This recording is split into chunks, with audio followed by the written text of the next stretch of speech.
This is Sparta, or at least home of the Spartans. And on a chilly evening, the defending Big Ten champions begin their quest for another crown behind quarterback Connor Cook. This team built on commitment and chemistry and a stout defense. Challenged tonight by Heisman candidate Ameer Abdullah and Nebraska, the final unbeaten team in the Big Ten. Who will survive this test of East versus West?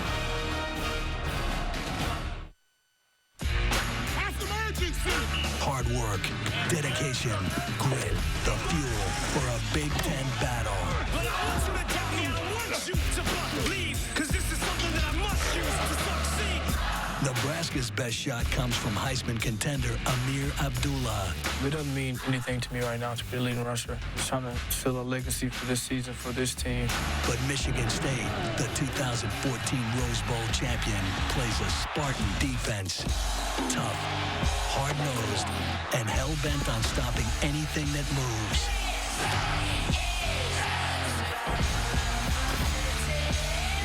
We take a lot of pride in our defense. Gang tackle, flying to the ball. Every single down, we're going hard, 100%. Whoever outlasts each other, that's who's going to come out with the victory.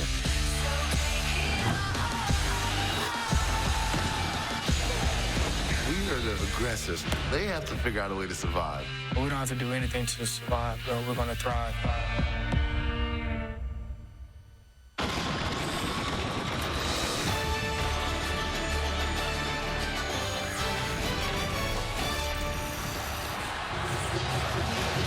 And welcome to ESPN Saturday Night Football on ABC, presented by Wells Fargo. Tonight's Big Ten collision between Nebraska and Michigan State. First Saturday in October, and late season Big Ten weather has arrived. Chilly, windy, rainy, as it should be. Already a crazy historic weekend in college football. Numbers 2, 3, 4, and 6 go down. A milestone weekend for Ole Miss, TCU, and Mississippi State. And this playoff chase is scrambled all of a sudden. Welcome, Chris Fowler and Kirk Herbstreit. What's going to happen tonight to add to this crazy day? When you look at it like that on a graphic, that is craziness that we have this weekend in college football. Really started Thursday night with what happened with the Oregon Ducks. And because of all that, it really sets the table up perfectly tonight for both of these teams, with all those teams in front of them losing. And Nebraska's the only unbeaten team in the conference. They come in with a powerful running game. They believe, Kirk, they can run the ball on anybody, including Michigan State. They've done it in the past. Well, I think Ameer Abdullah, pound for pound, is one of the best backs you'll see this year in college football. He's physical. He has quickness. He can accelerate. I love his vision. Here he's able to feel against Miami, bounce him to the outside. There's the quickness, but you'll see him break arm tackles tonight as well. The big thing tonight is going to be Tommy Armstrong. His ability to complement Ameer Armstrong. Ameer Abdullah. Ameer goes one way, Armstrong goes the other, and that's going to be a factor to be able to try to slow down Michigan State's aggressive defense. The other thing, and to me could be the most determining factor of the ball game, is when Michigan State overloads the line of scrimmage, Armstrong's going to have an ability to make plays with his arm. Here against Miami, they find a matchup because the Canes were overcommitted to the line of scrimmage. Hits a big play through the air. Armstrong tonight, as much as we want to talk about Ameer Abdullah, Armstrong to me will be the key to the game. In this wind and this rain, which is going to get worse, it's going to be important, to say the least, for each quarterback to take care of the football. This is a night for defense here. Well, of course, with Michigan State, it really doesn't even matter who they play. They have a mindset with Pat Narduzzi to attack downhill. You'll see their linebackers shooting right towards this running game of Nebraska. So, again, it goes back to what I said initially. As much as you want to talk about Ameer Abdullah, it's going to be the passing game for both teams that'll decide the game. So, East versus West with a chance to move right into the playoff conversation based on the results today. The Cornhuskers and the Spartans. Kickoff coming up soon from East Lansing. The Nissan pregame rush is next after this message and a word from our ABC stations. Michigan State protecting a 10-game Big Ten winning streak and a 10-game home winning streak. Takes the field for this collision with the Nebraska Cornhuskers. It won all but one of the previous meetings. This has been the Nissan pregame rush. Kickoff from East Lansing, Michigan is next. But first, a look inside Nissan's Heisman House.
32 degrees in East Lansing as kickoff approaches, but the wind chill is 27. Light rain now, heavier stuff on the way. Down on the field to a bundled up Heather Cox. Chris, thanks so much. Coach, how do the stakes change tonight as your team begins defense of the Big Ten Championship? It's just one play at a time. Every play out there is almost like an event, really. That's what we got to do. We got to be perfectionists. Nebraska's Amir Abdullah is coming off a 208-yard rushing performance. How do you find an answer for him tonight? It's leverage angles, it's pursuits, being in the right place at the right time, structure the defense, those type of things, and can run and hit. I'm looking forward to it. Thanks, Coach. Thank you, Heather. Every play an event. I like D'Antonio's breakdown. He and Bo Pelini, both roots in Youngstown, Ohio. They went to rival high schools there. Both very, very intense in the way they go about running their programs, and both pride themselves on playing great defense. Cornhuskers won the toss to defer. Michigan State will get the football to begin this interesting, compelling early season Big Ten clash.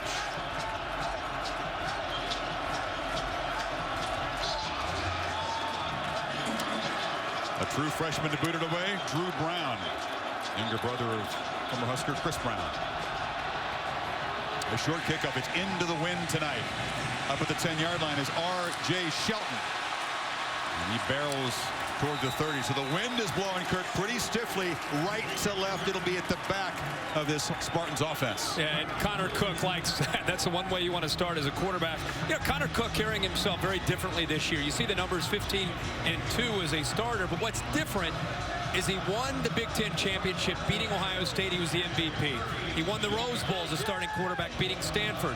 Those two games, I think, impacted him, the confidence in the way he carries himself as he's a starting quarterback this year. And that leadership will be big tonight because they're going to face some adversity at some point.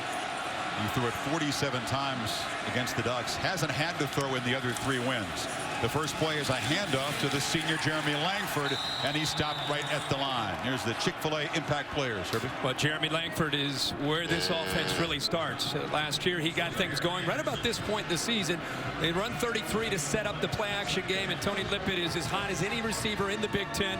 Randy Gregory, number 4, is a very, very athletic defensive end. They move him around. He'll apply the pressure. And Cocker on the back end, kind of a jack of all trades. A safety, linebacker, play nickel back. He can do it all. So Cook will throw it on 2nd and 10. Has protection. Now steps up. Dumps it short. Deflected into traffic and intercepted. Nebraska comes up with a turnover on the 2nd play as Cook's pass was deflected, and Randy Gregory got a piece of it. Randy Gregory ends up coming up with the ball, Chris. What an effort here. What a great job of getting pressure, and it's really the coverage that did it. The coverage downfield ends up coming up with the play, and because they didn't give up on the play, Valentine, it just goes off of his helmet in the air, and that gives you an idea. But Gregory, known as a pass rusher, that time the awareness to see the ball up in the air comes up with a big turnover for the Big Red. And so excellent field position at the +30 for Tommy Armstrong on the Huskers' first series. And they give it to Amir Abdullah, a guy who's 5'9", up to 200 pounds, but a tough runner between the tackles and plenty of speed outside. He is the key to their offense. As we said in the open, though, Tommy Armstrong is going to have to be able to make some plays tonight. He is a physical quarterback, one of their strongest workers in the weight room, and it's become his team now this year with Taylor Martinez graduated. In the pistol formation, this is Abdullah. Drives the left side, bounces it outside, well strung out, nothing there. Tywan Jones, the middle linebacker, made the play. It'll be 3rd and long. And now the Chick-fil-A impact players on the other side. Yeah, we've talked a lot about Amir Abdullah already, but Kenny Bell is going to be a receiver that they're going to have to be able to rely on to make some big plays to try to slow down this attacking Michigan State defense. Twan Jones will be in the middle. Very athletic, replacing Bulla in the middle at the Mike linebacker, and Curtis Drummond. They'll put him very close to the line of scrimmage. He'll be playing man-to-man and also in run support. Number 27 for the Green. Very, very pivotal player in their scheme tonight. On 3rd and 11. Armstrong rolls, fires near sideline, low throw incomplete. He was looking for Alonzo Moore, but 3 plays, lose 1 yard. They can't cash in the turnover to 7 points. Here comes a field goal attempt. This is just the inexperience. I think he locked on this time to the outside. Watch the route and watch how Westerkamp on 3rd down finds an opening in that zone. He was locked into the outside, predetermined where he wanted to go with the football. If he would have read the coverage and come back to the inside, it's a 1st down for Nebraska. And because of the wind, Nebraska will not even try a long field goal here. Sam Foltz is the sophomore punter. And Garrett Kings Jr. is deep. With the wind, you for sure try the field goal. But this boot out of the back of the end zone is a touchback. I think he was anticipating a little bit more wind there. He almost cleared the end zone. So an early turnover for the Spartans doesn't cost him. Still scoreless.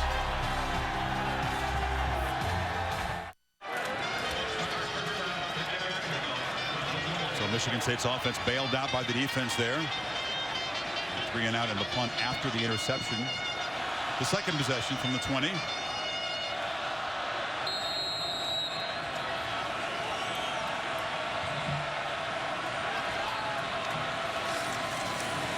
This is Langford picking his way for a short gain. Nebraska's got a couple of 300-pound sophomores in the center of that defensive line. Yeah, they're young, but they're very, very talented, athletic. Talk to Bo Pelini. He'll tell you quickly that the strength of his defense, he feels is his front. He's got some depth. He's got some guys that have grown up a lot from last year where they were forced into the lineup because of some injuries. But Bo feels right now that the guys up front, led by Randy Gregory, are playing very well so far this season. The linebacking core is thin. 2 men injured tonight, Marcus Newby and David Santos. Play action on 2nd down. Cook scrambles, fires downfield, incomplete. Just across the 40-yard line, he was looking for Aaron Burbridge. Connor Cook remembers last year his trip to Lincoln and how Gregory gave him a lot of trouble. He put a lot of pressure on him, and he talked about that this week. And they actually tried to get him to bite on the play action to get him to overcommit and then go around him. They even put a tight end on him. Even with a play fake and the tight end, he still has an impact on the play. Gregory, a guy whose knee injury cost him the first couple of games, and he came out possessed against the Hurricanes. 3rd and 8. Cook straight back, fires near side, incomplete, well defended, in and out of the hands there as Daniel Davey made the play. Another 3 and out. It really looked like Davey might at the last moment got his left hand in there to separate that football. You're talking about look at the shakes there and how Lippett gets separation at the top of that route, but you might not have been able to see it there, but it looked like Davey never gave up on the play, and he got his left hand in there to be able to knock that football away. That was an outstanding play, and good job of not giving up on that play and knocking the ball out. The true freshman, Demorne Pearsonell, back deep as the 4-year punter. The 2-time All-Big Ten punter, Mike Sadler, is on. And the lefty gets it away. On the bounce, it's fielded by Pearsonell. And now they blow it dead. You know, I don't think he called a fair catch. I didn't see it. I think he was using his hands to say clear, clear, clear. Yeah. As telling his own players to, like, you know, a lot of times you'll hear a Peter, Peter, Peter call, but not a fair catch call. And that's why I think he was just trying to kind of separate his arms, saying, guys, get out of the way. Watch his hands. Yeah, that's a Peter, Peter, Peter call, meaning, guys, that means it's a short kick, but there's no call of a fair catch at all. So incorrectly interpreted as a fair catch. Nebraska takes over at their 34. Nebraska ball at the 34. Bill Lamonier, our official consultant in the booth, saying that because Pearsonell gave the giveaway sign, once he grabs the ball, he cannot advance it. So the Cornhuskers' second possession. And this is Abdullah again hammering the line. He's a guy that comes in averaging 167 yards per game. He's had 3 200-yard games in the first 5 of the season. Think about that again. I mean, think about how many backs in the last 20 years of college football, especially now with the spread. How many backs have had 3 200-yard games in a season? He's had it in his first 5 games, and the offense is built around what he can do, and he's one of the most versatile backs in the country. Now he's shifted out of the pistol. This is a key for Michigan State's defense to keep an eye on him. It's a play-action pass and a completion on 1st down. Janovic, the fullback, makes the catch, driven out by the true freshman starter at safety tonight, Monte Nicholson. Watch right here, because of the action, watch how this is going to be a big story tonight throughout this game. And the linebackers and the safeties and how much they respect the running game. See their eyes? Your eyes get affected because your respect for Amir Abdullah. So even when he doesn't get the ball, he has an impact on this offense. Initial first down of the game.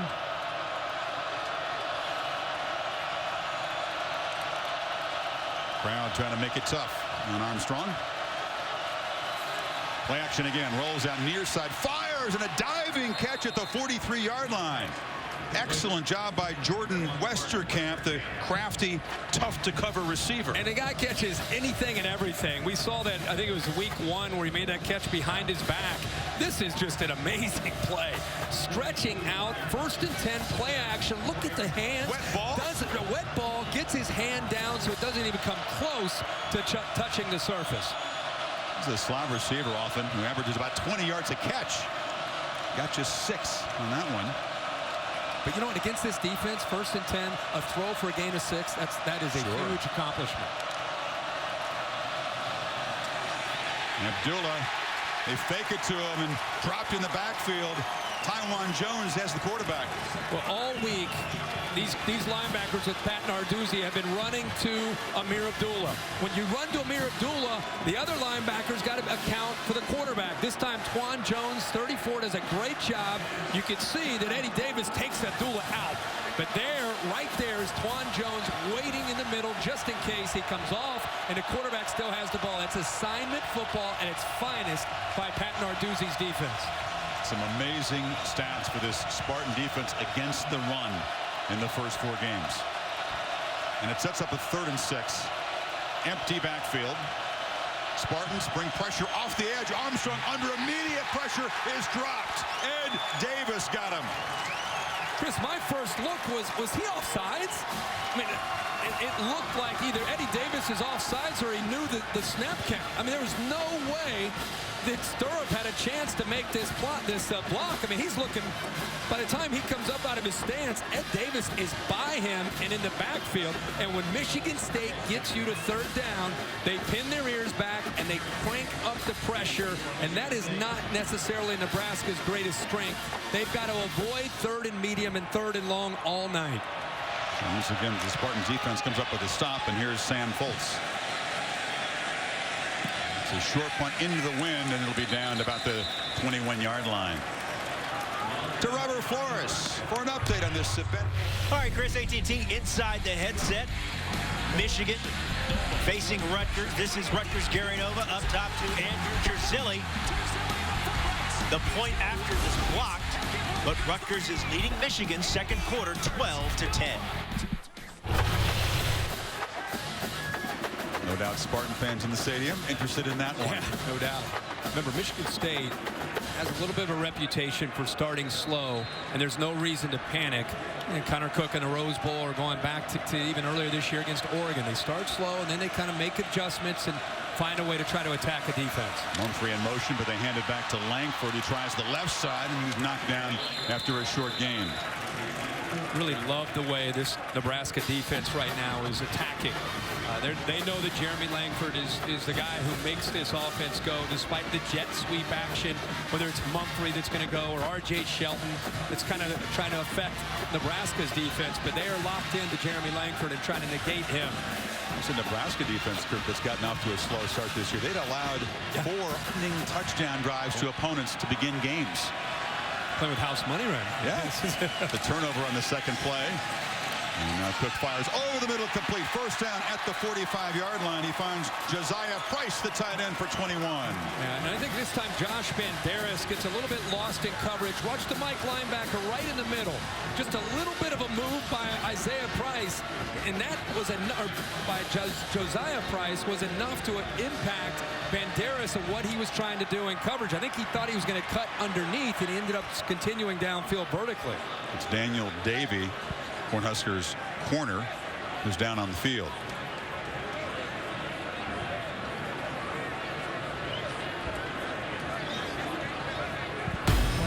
Get your NFL Sunday started on ESPN, 10 a.m. Eastern. Sunday NFL Countdown presented by Snickers. Chris Berman, the sizable gang, provide all the latest news and updates right up until kickoff. And before you set your fantasy lineups, don't miss the latest news and injury reports on Fantasy Football Now, delivered by Papa John's, 11 a.m. over on ESPN2. You said it's kind of a slow start for the offenses. Both of these defenses expect to succeed, but on a night like this, it's going to be, I think, a big mistake or a defensive play that's going to decide it. Yeah, and you just had a feel coming in that this game's going to be a 4-quarter game. But with all the craziness we've had this week, it's amazing what's at stake this week of the season for both of these teams. Undefeated Nebraska, Michigan State, that a lot of people felt before the season started they were a potential Final Four team. So maybe they're feeling each other out here early, and eventually they'll get a little bit more aggressive. Well, Nebraska's trying for a milestone victory. In the post-Tom Osborne era, they've never had a road win over a top 10 team. 0-8 since 1997. So this would be a huge opportunity for Pelini's team to move up. On first down, Cook, play action, fires near sideline. Wide open is Tony Lippett, who will stroll to the end zone.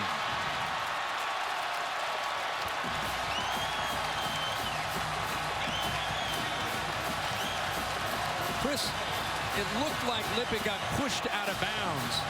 The officials had his off, Kirk, which signifies that he stepped out, but if he's forced out, he can come back in. Yeah, Jonathan Rose was locked up on him, number 14, and he got physical with him, and getting physical, he actually forced him out of bounds, but Lippett worked himself back into the field of play, and because of that, he was able to go out and make that play. We just talked about two teams feeling each other You said out. it, they'll start slow, but then they'll get going. That's what they do. They kind of see your coverage, they see what you're trying to take away, and I'll tell you, give Dave Warner a lot of credit for the adjustments that they make. They get that football downfield in a hurry. And the steady Michael Geiger knocks to the point. 55 yards, the 7th touchdown this year for Lippett. Yeah, he's down at the bottom, and he's locked up one-on-one, and it's nothing fancy other than you got to win at the line of scrimmage. Lippett is physical at 6'3", 185 pounds. He gives him a little bit of a move, and that's where he actually got pushed by Rose. When he gave him a little bit of a, kind of a little fake coming back to the outside, because Rose was beaten on the play, all he could do was just push him. And when he pushed him out of bounds. You see Daniel David, the corner, down on the field. In comes Rose. They take a shot right at him with their best receiver. The rest of the team has 5 touchdown catches. He's got 7. 7 on the year, and Cook's go-to guy. I mean, Lippett's gained so much experience over the last couple years. Coming back this year, his senior year, clearly Cook's go-to guy, and he comes up big here for Michigan State. Senior out of Detroit. They feel he's maybe been targeted too much by Cook. They would like him to spread it around, but the chemistry is so good with Lippett. They worked so hard over the summer developing that timing. They just seemed to click as a combination, and they went right after the inexperienced corner for the touchdown there. Kevin Cronin to boot it away. If you're a fan of REO Speedwagon, you know that Kevin Cronin was also the name of the former lead singer. You knew that, of course. Of course. There's the fingertips. We saw a great catch on the other end from Westerkamp, and this time just outstanding concentration. If you're Connor Cook, you're glad he came up with that. You don't want to overthrow a wide open receiver for a touchdown there. Interesting story, Lippett, a high school quarterback. Was on the scout team, was corner for a while, shifted back to receiver.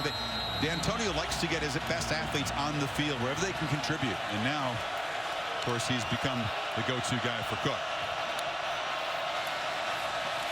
Abdullah hasn't really gotten going yet. You know, the Cornhusker offense, Kirk, they've been averaging 4.4 yards per carry before any contact. They're used to getting creases and getting to the second level in a hurry. Not happening so far. Right. But, you know, they've been challenged at times this year, and they don't panic. You know, they're not going to all of a sudden, because they're on the road and you know, the crowd's into the game, they're going to change their game plan. They're still going to do what they came here to do, which is Abdullah and Armstrong making plays. They throw it near side. This is Kenny Bell, the top receiver for the Cornhuskers, and he's got a first down across the 35 before Trey Waynes got him. That's just a good job of recognizing that Kenny Bell didn't have anybody across from him with 2 receivers to the outside. And if you're not going to put any coverage out there, you see this in these spread offenses all the time. They just come off of their run play and just throw it out real quick. And why not just take an easy first down with an easy throw? 20th catch of the year for the junior from Colorado, and that's Bell in motion now. Armstrong looks for him again, far side. They've got a couple of blockers. Kenny Bell got great speed and shows some strength running with the ball down to the 40 of the Spartans. Michigan State did not adjust to the motion with Kenny Bell. He's going to motion across, but nobody goes out there with him. Instead, look how they're still locked into the inside. They're still concerned with that boxed area of the running game of Amir Abdullah. Meanwhile, they're letting themselves get outflanked by just Armstrong taking another simple snap and throwing the ball quickly out to the outside to Bell. Who's a speed guy, but showed some good leg drive at 185 pounds, dragging some tacklers. And first down, a little option look, and they pitch it to Abdullah. Spartans string it out and hit him for a gain of only 1. And Abdullah hasn't gotten going yet. Shalik Calhoun in on the stop. And give Calhoun all the credit in the world. We just talked about how they're getting outflanked. That time, he does a really good job of getting off of his block and stretching that play out. But Amir Abdullah is 5'9". Chris, what did he come in at, about 175 pounds? He's up to about 203 now. Yeah, he's from Homewood, Alabama, and the Crimson Tide didn't think he could be a running back. Auburn thought maybe a defensive back. Yeah. Had to go to Lincoln to be able to have a chance to live out a dream of being a tailback. And he's joining the pantheon of all-time great running backs at the school. He's got it again. But this is a different sort of run defense that he's faced so far this season. Johnny Rodgers, of course, the wingback, won the Heisman Trophy. Mike Rozier in a brilliant 3-year career. And Amir Abdullah is tracking down the records of all of these guys in different categories. And so far, only 8 yards on his first 6 carries, and the Cornhuskers need 8 on this third down. 0 for 2 so far.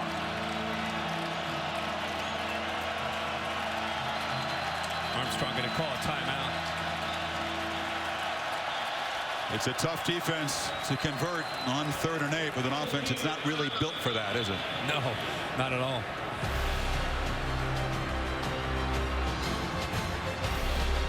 All 3 possessions, Nebraska's been in Michigan State territory. This is now the 9th play in Spartan territory, and they face a 3rd and 8. 2 punts in the first 2 possessions. Empty backfield. Spartans showing pressure, and they draw the false start. False start. Offense number 68. 5-yard penalty, still 3rd down. It's a little embarrassing as the guard, Jay Codd, just fell back. He's holding on. He's holding on for dear life. Just snap the ball. Snap the ball. I'm losing it. I mean, he just starts to tilt, and Armstrong's those quads are burning. Yeah, he just... boink. I mean, that was tremendous effort. Quarterback's looking at the sideline, yeah, not helping his guard out there. He was fully committed to that stance. And now it's 3rd and 13. Abdullah shifts out of the pistol. Armstrong, roll, chased. Has an opening. Doesn't have first down yardage. He was tracked down by Riley Bulla of the famous Michigan State Bulla family. He's limping just a bit on the far side. It's 4th down. Yeah, that's a design to get Armstrong away from all that pressure. Marcus Rush and Calhoun, and it makes a lot of sense. The problem is there's just nobody out there for him to throw the football to. Like he came up, like Chris, like you said, limping a little bit after Riley Bulla ends up making a play on him. Another punt as they're just outside the field goal range of Brown into this wind in the first quarter. So once again, Nebraska in Spartan territory, but the possession ends with a punt. Turnovers were the problem for the Cornhuskers a year ago. 5 of them, 4 in the first half, and they were of all varieties in the home game. This was the first time Michigan State ever beat Nebraska. Armstrong really frustrated. It was this particular turnover, this fumble with about a minute to go in the half, that State cashed into a touchdown and a 20-7 lead. Ended up winning by 13. Armstrong says he's a totally different player now than he was in that game. Well, he is. I think the offseason conditioning and just being committed to this being his team, because he's now the starting quarterback. Last year he was kind of feeling his way into that position. This is Langford with a first down run. And if you look at Tommy Armstrong, after all the turnovers last year, obviously the number one thing he's got to do tonight is take care of the football. He's got to be an outstanding complement running the football outside of Amir Abdullah running the other way. Some big pass plays. One way to attack Michigan State is through the air. Langford again, little stutter step, but he hammers across the first down line before Trevor Roach and Corey Cooper brought him down. So the first successful running plays of the night for Michigan State. We're talking so much tonight about Amir Abdullah, forgetting maybe one of the other great backs in the Big Ten, and that's Jeremy Langford. Of course, I think he had as much to do with their run last year to a Big Ten championship as anybody. At the big game against Wyoming, he sprained his ankle in the opener against Jacksonville State, but now back to 100%. And first down, Cook rolls, play action. Over the middle, into traffic. He was trying to force the ball into Lippett. Heather? Chris, a very frustrated Daniel Davey on the sidelines for Nebraska. Don't forget, he grew up right outside of Detroit, has had this night circled on his calendar since he was rehabbing from ACL a year ago. He is doubtful to return, and this is a player, 2 interceptions last week against Illinois. So fired up to be playing tonight. Just came over, pounded his fist on the bench. Very frustrated to be injured early with a lower body injury, Chris. As soon as he went out, Jonathan Rose got beat for the touchdown by Lippett. 2nd and 10. Cook fires over the head of Lippett again. They are looking right at number 14. Well, the other thing here, the adjustment that they've made is they've moved Josh Mitchell now over to that boundary corner where we saw in the touchdown Jonathan Rose was. Now you see the senior Josh Mitchell moving over there, and it wouldn't surprise me at this point maybe to see Josh Mitchell follow Lippett around. You know, Josh Mitchell undersized in comparison to Lippett, but because he's a veteran and he's experienced, you want to see number 5 matched up on number 14 as much as you can if you're a Nebraska fan. Mitchell, one of the leaders, he's a captain and the roommate of Amir Abdullah. So 3rd and 10. It's a roll for Cook. And he just fires incomplete again. So Nebraska's defense, once again, it's Randy Gregory pressuring the quarterback and forcing the overthrow. And again, I think sometimes we all get caught up in sacks. It's not just about sacks. Look at how Gregory does a good job. He actually took a shortcut to get to where the quarterback was going. He's not as a defensive end. He cuts through the line and has an impact on Connor Cook having to throw the ball. Not an accurate throw, but it had a lot to do with Gregory applying that pressure and getting down close to his legs and making him get rid of that football. Guy that Bo Pelini, John Papuchis, the defensive coordinator, just loves, because Gregory goes hard every single play. Great example. And the punt is shanked at the outside. And Sadler's foot and rolls dead at the 37-yard line. Michigan State's defense came in knowing that they had to do a great job against this Nebraska running game. Zone read, you're going to see a lot of. They're committed to stopping Amir Abdullah, whatever it takes. Here's a guy that's come back off back-to-back 200-yard games. They're going to make Tommy Armstrong and the rest of the Cornhuskers make plays. We'll see if it holds up, but that's Pat Narduzzi's defense. They're willing to give up some plays through the air to Kenny Bell and some others, but they don't want Amir Abdullah to get loose, hit a crease, and take one to the house. Again, the first possession following the interception by Gregory. They moved it into Michigan State territory on the next 2, but never able to get in field goal range.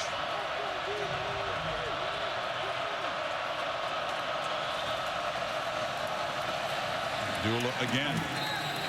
Chili Calhoun, junior from New Jersey, all Big Ten player. Needs a big night. He's a big game player, and the coaches focusing on him tonight.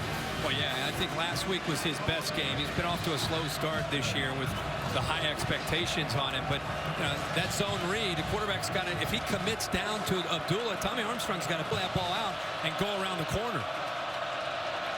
Remember, be a complement in the running game to Abdullah's running, because right now they're taking Abdullah out. Yeah, the first 10 running plays, Kurt, for Nebraska netted 13 yards. Here's a throw near sideline. Bell trying to fight back to the ball, but it's intercepted by Trey Waynes. Got caught up in the wind. An easy pick for the corner. Yeah, a bad throw by Armstrong, but a great idea by Tim Beck, the offensive coordinator. You have to be able to hit these plays against Michigan State because of the way they leave their corners on islands. But Kenny Bell never had a chance. Great coverage, physical wins, and the best thing is he turns around. He reads the eyes of Kenny Bell, looks into his eyes, sees that he's looking up for the ball, and as all corners are taught, he then turns around, locates the football, and makes the interception. But it starts with being in perfect position against Kenny Bell. Wayne's the guys in preseason all Big Ten corner. Had 3 picks in the Spartans conference championship a year ago. So Cook at the 37. Hands it off to Langford. Neither side finding much success running the ball so far. Not at all. Michigan State, you know, the big play to Lippett, but right now only 19 yards rushing. Jeremy Langford used to averaging over 5 yards a carry, but I think both of these defense doing a good job in the trenches. Some movement, linebackers attacking downhill. It's tough to move Vincent Valentine out of there, 325 pounds. Malik Collins, Valentine, McMullen out of Akron, number 90 on the opposite side of Gregory. It's a good front 4. Good drop and a throw. Far side complete to Keith Mumphrey, the senior out of Georgia. Josh Mitchell tackles him right at the marker at the 37. And they'll move the chains. Just a soft corner. The timing, you know, Connor Cook told me this week, he said the thing that really helped us grow and from where we were winning the Big Ten championship to this year is we spent so much time this summer when the coaches weren't around. I was kind of the offensive coordinator with all these receivers that had experience, and it really allowed us to grow even as an offense at that point in June and July, where he kind of took things over without the coaches out there. Langford tries to cut it back. Cook also told me, Kirk, that he's used these Michigan State quarterbacks as a resource. So you got guys like Brian Hoyer, of course, Nick Foles, Drew Stanton, Kirk Cousins, pretty good all in the NFL right now. It's pretty amazing to think the run that Michigan State's on with quarterbacks that have had success not only here in East Lansing, but going up to that next level. And it's very cool to see how willing they are to come back and still be a part of that Michigan State family and willing to help Connor Cook. And I'm sure he'll do that for the next quarterback in line. Had a half-hour conversation with Cousins after the loss in Eugene. They hand it back on the reverse and trying to muscle as Langford comes up a yard short of the first down. I mean, Michigan State really in the last 5 or 6 years has become one of the quarterback universities, sending guys to the league. It's almost like Michigan handed the baton to Michigan State and said, not only can you guys start to win a lot more than us, but also you can take over the quarterbacks going to the NFL. Michigan had so many years where they used to send quarterbacks up to the NFL and have success, but all 3 of those guys doing a great job. Hoyer, Cousins, and also Nick Foles, they were all in the same quarterback room for a time at Michigan State. 3rd and 2. It's Langford in the I formation, and he's got it. But he doesn't have the first down as the Cornhuskers penetrate.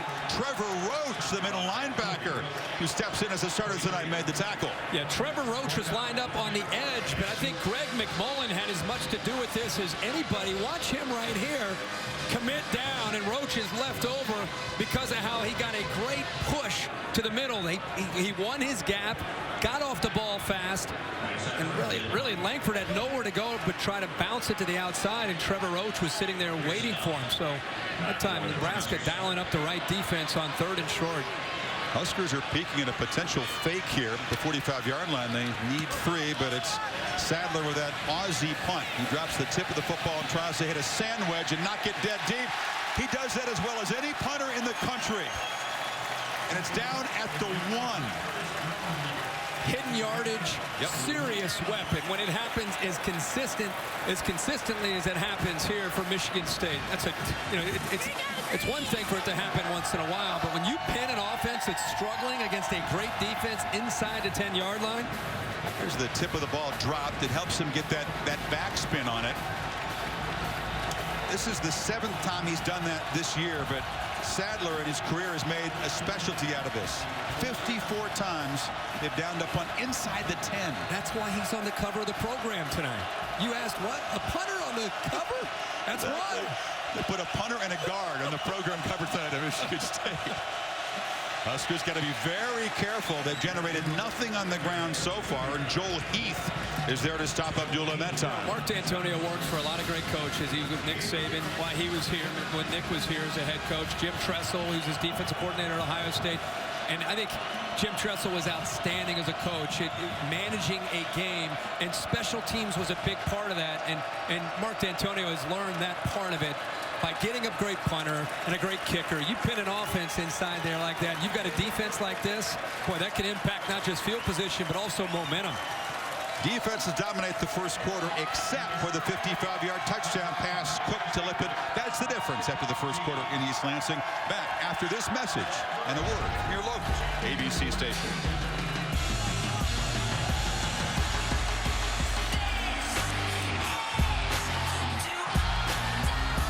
I can see the finish line with each line that I finish out. So close to my goals, I can almost pull over. Huskers backed up as we begin the second quarter. 2nd and 9. Armstrong to throw from his end zone.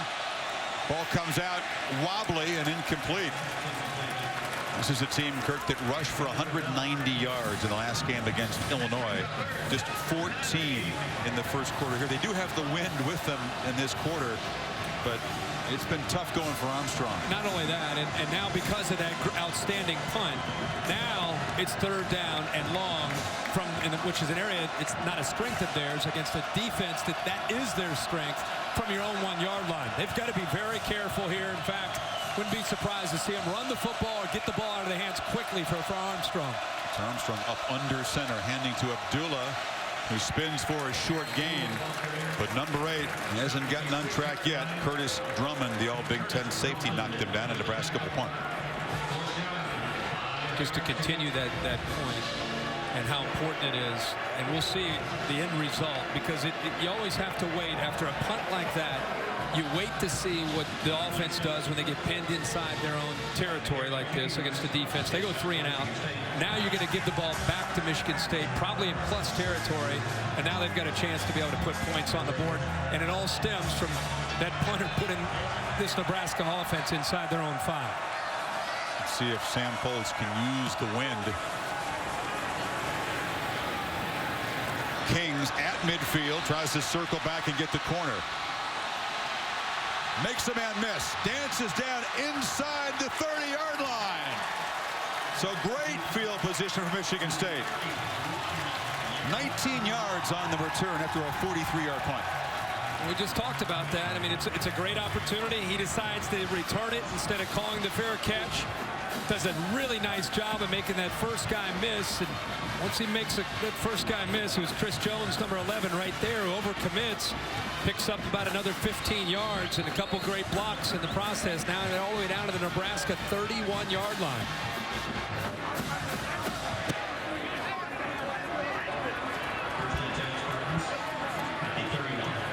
So field position, the excellent punt by Sadler, the coverage, setting up this great opportunity. It's Langford. Starts right, breaks a tackle. Langford to the secondary. Down inside the 10 and diving to the end zone.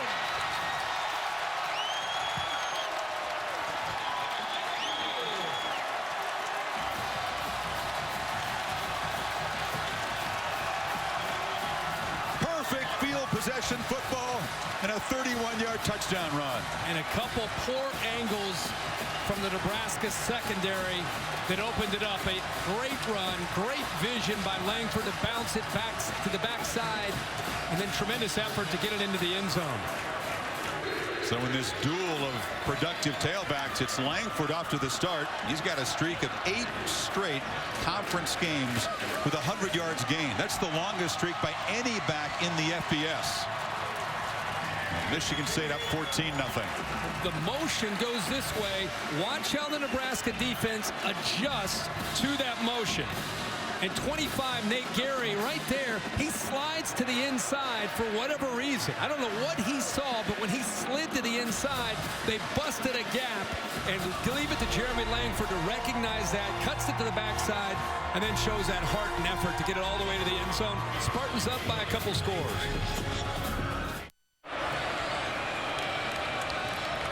Michigan State's offense contained except for 2 big scoring plays. The 55-yard pass, Cook to Lippett, and that 31-yard touchdown run by Langford. A 3-play, 80-yard drive on the 1-play drive following the punt return. It's Abdullah back deep trying to spark things as a returner. He's been contained as a runner. Abdullah from the 8. Cuts it up, and a nice return to the 30. Another look at the scoring play. Just go back to this touchdown again. I think the motion here not only caused problems for how they were to fit here, but also a senior corner who just ends up clearing out. He doesn't have his eyes. Josh Mitchell just gets confused here. Great blocking at the point of attack by Michigan State's offensive line, especially the 2 tackles. On the left side, Jack Conklin, who pulled around, and the right side, Cody Keeler. And then just really a bad effort by Mitchell to make that tackle. Kirk, you said that Nebraska will be patient with the running game. It's what they do. It's what they believe in. But now they find themselves down a couple of touchdowns. Armstrong on the keeper. Spun out for a loss. Marcus Rush off the end. Got him. I think they knew coming in tonight it's going to be tough to run the football against this style of defense. Look how they're holding the edge. I'm telling you, all the talk usually is about Shalik Calhoun, but the senior Marcus Rush out of Cincinnati Moeller, this guy's played as much football as anybody on this defense in the last 4 years. Pat Narduzzi has this defense again this year, playing aggressively, attacking the line of scrimmage, and they're doing it tonight again against Nebraska. You're right. Rush is an unsung guy. He's got 5.5 tackles for loss. Armstrong on second down flips it short to Bell, who had some room, stays on his feet, an acrobatic move, just trying to fight back to the initial line of scrimmage. Curtis Drummond forced him out. Kenny Bell is still down over there. Let's hope he gets up. He's one of their great playmakers. Landed a little bit awkwardly when he came down after the effort by Drummond to make that tackle. They could not afford to lose him. It's Bo Pelini looking over him. He looks to be in some pain. Officials trying to clear players off the sidelines. It's 3rd and 12, but the Nebraska offense, are they going to run a play with him laid out close to the sideline like this? No, not usually. Not while he's laying in the white.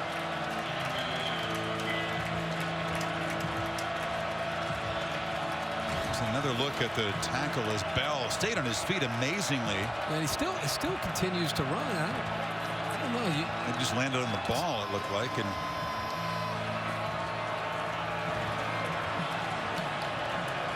I thought it might be the way he landed after hurdling Curtis Drummond. He just came down hard on the football. We hope that's all it is. How about the pursuit of that defense, though? How they run to the football.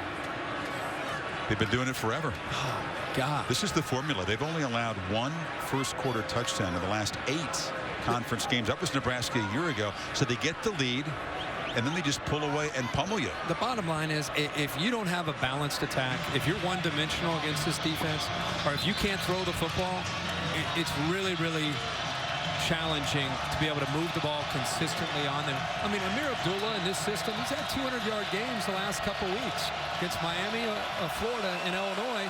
He barely can get back to the line of scrimmage so far. So it's the 5th third down play for the Cornhuskers. And once again, they will not convert as Lawrence Thomas drops Armstrong for a loss. And then they get you to 3rd down, and this time they don't even have to blitz, and they still have great coverage. What they want to do with Armstrong, because he's not a pocket quarterback, is take away his primary read. If you take away his first option and you make him come off of that, he gets uncomfortable. He starts to see too many colors, and that is a coverage sack. They took away the primary receiver and give the assist to the secondary on the sack. Foltz punting for a 5th time, gets this one up into the wind. And Kings is driven way back, trying to spin free, but dropped down inside the 20-yard line. Lane Hovey on the coverage, a 54-yard punt. -3 on the return. Michigan State back on offense, up by a couple of scores.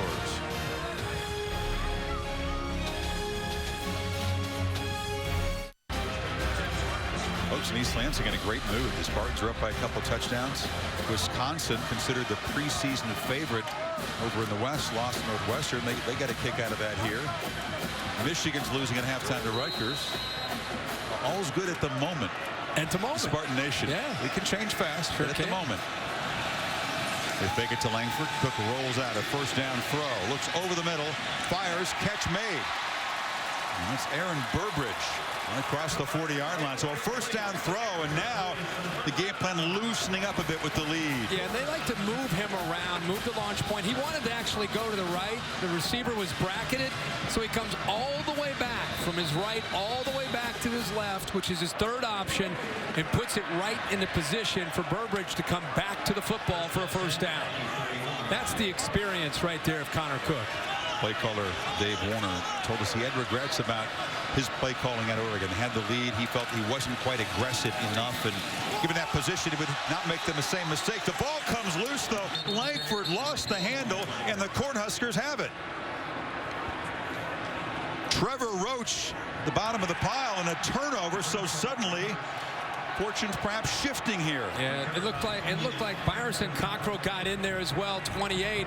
This is what Nebraska needed, not just to be able to slow them down, but to get the short field to work with. Roach gives the effort, but I think it's 28 that ends up securing the football there.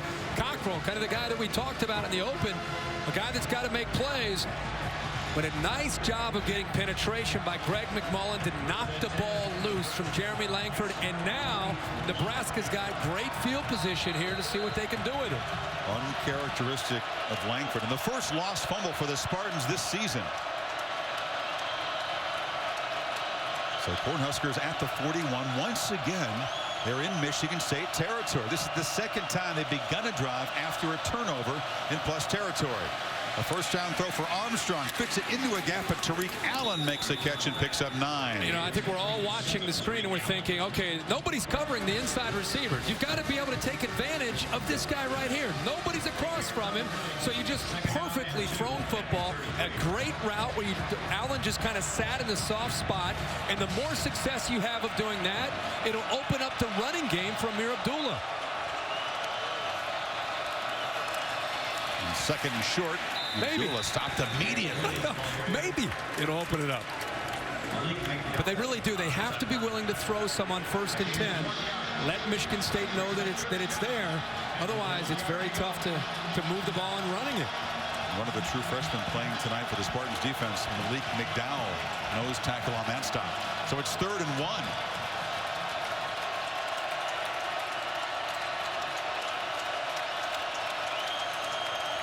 Abdullah shifts out of the pistol. Spartans defense just running downhill, but Abdullah just able to fight for a first down as a flag comes out after the play. Wiley Buddha cut him down.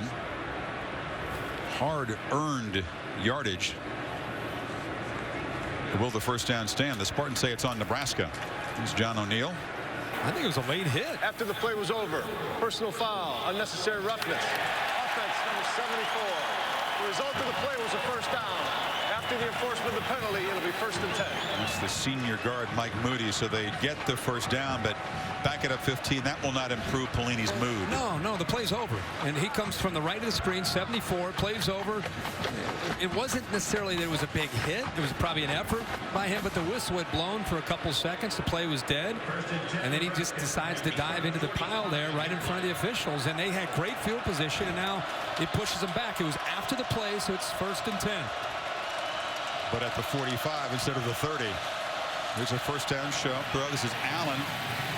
And the Spartans fight through the blocks and hammer him hard to the 45. No gain. It was Curtis Drummond, the all Big Ten safety. Well, they have great safeties and a great tradition of having good safeties. Drummond is the senior. He's out of the Ohio area as well, but not only does he do a good job of getting off of the block and making a play, but watch the true freshman Monte Nicholson also cleaning it up. He's a true freshman at 6'2", 210 pounds. They say he's a future superstar as well. A guy out of the Pittsburgh area. Armstrong throws downfield. Well covered and incomplete. Trying to get the ball to Abdullah, but Ed Davis is running right with the running back. Like Riley Bullen as well in coverage, trying to get downfield to try to have an impact on that play. I like the call personally.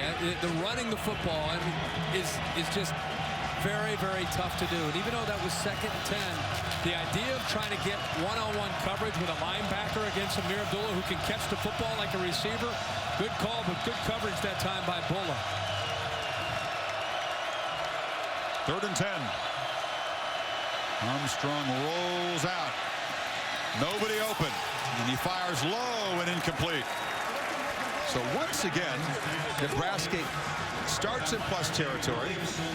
Backed up 15 by the personal foul. Look at these routes, and you tell me who to throw the football to. You said there's nobody open. What do you do if you're Tommy Armstrong? There's nowhere to go with the football. I mean, on 3rd down, he doesn't want to sit in the pocket. He's got to roll out. But like you said, they get a personal foul. It erases the turnover, the opportunity in plus territory. Give Michigan State's defense some credit, but also a bonehead mistake. You can see that Armstrong's getting frustrated as the punt is muffed, and the Cornhuskers fall on the ball at the 25. Another big mistake by Michigan State. The 2nd fumble tonight. That time King never got control of it. And Nebraska, for a 3rd time, is set up in plus territory after a turnover. You know that wind that's out there that's having a little bit of an impact on the passing game? I think it's also having a big impact here on special teams. Kings never did a good job. He just kind of was trailing with the ball, just drifting. He never committed to catch it, did he? No, it goes off of his fingertips. Yeah, right there you can see the ball just change direction. You know, let it go if you're not going to go after it. It's like judging a fly ball. You've got to get under it, and he was just kind of drifting with the ball as opposed to getting completely underneath it. Here they are again. Great opportunity. Let's see what they try to do on 1st and 10. A 3rd first-half turnover. So far, the Cornhuskers have not been able to get a thing out of it. Abdullah in the pistol. Just nothing doing in the middle. They cannot create a crease at all. Darian Harris joining Lawrence Thomas. In defense of the offensive lineman, watch the linebackers as soon as the ball is snapped. Watch their mentality and how much they respect any fear of play action, any fear of anything other than Abdullah. They are locked in and running downhill. You love the downhill attacking defense. It's because by the time the linemen come out of their stance, they're getting earholed. They fake it. Armstrong fires in the flat. This is Abdullah trying to make a man miss. Stutter step. Now you see the skills of the running back. 1st and goal for Nebraska. Well, it's great to see Amir Abdullah for the first time tonight get out in space and have a chance to be able to do something. They give him a little bit of a different look, kind of that diamond formation with 3 backs in the backfield right there in space. Ed Davis had no chance of being able to stop Amir Abdullah. This is what they want to do, be able to get him in a position to be able to make plays. That time he does show you the quickness and acceleration. His 6th catch of the year. If you can't run it, you got to find other ways to get him touches, right? Armstrong keeps it, makes a man miss, dives forward for about 4. That's great. I mean, it looked like he was going to be tackled by Calhoun for about a loss of 3. Made him miss, made a couple others miss, and picked up a few positive yards.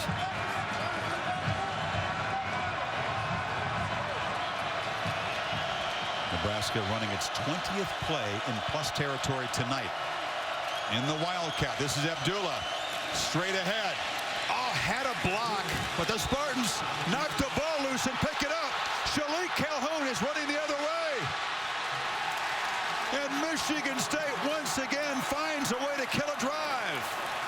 Well, Ed Davis comes in to clean up this play. I thought he might be down, but Chris, looking at it closely, Ed Davis right here knocks the ball loose with his hand. His knee is not down. And a great reaction by the Spartans defense to see that football. Ed Davis just punches the ball free before the elbow hits the ground right there. And Shalik Calhoun at 256 pounds got up and ran with it. They tracked him down at the 45, but once again, Nebraska comes up empty. And they're going to take a peek at it. His right hand touches, but his elbow never touched. His knee never touched. The ball is out. Ed Davis aggressively going in there. Darian, that's Ed Davis knocking that ball loose. And the thing that, he's definitely still up. Do you look at this and you say, boy, Nebraska misses out on another opportunity, or it's a little bit of, how about Michigan State's defense getting backed up into their own end zone and making plays at the same time? think it's a combination of the two. That's just a terrific, well-aimed punch by Davis as Nebraska went to the Wildcat look down there. They're searching for answers to move the ball at all. And Michigan State, the defense bailed out the offense 3 times after turnovers. The ruling on the field of fumble recovered by Michigan State is confirmed. First down. A very frustrating night for a running back that had, with a possible exception of Todd Gurley, as good a September as anybody. 167 yards per game coming in.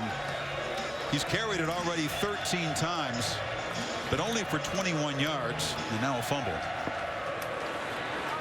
Couple turnovers for this Nebraska offense. Boy, they definitely had some chances.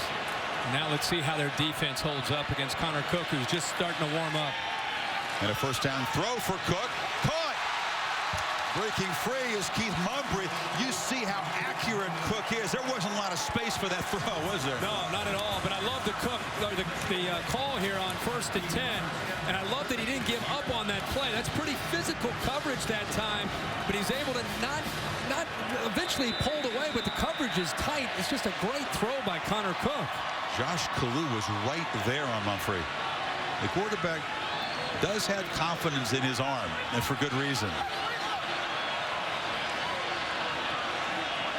Rain beginning to come down a little heavier now. Here comes a trick play on the reverse.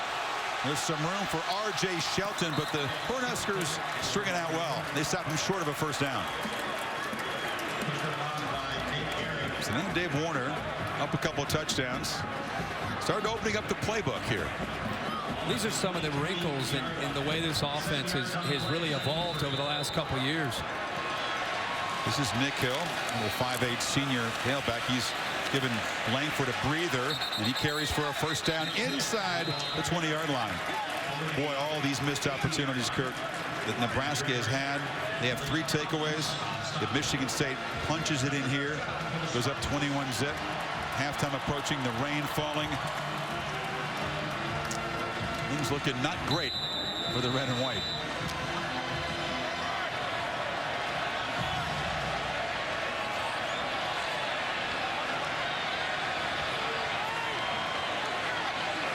It's Hill in the I formation behind the fullback Pendleton. And then they give it to him. Good block in the corner, and he shows good quickness. Knocked out at the 13 by Jerry.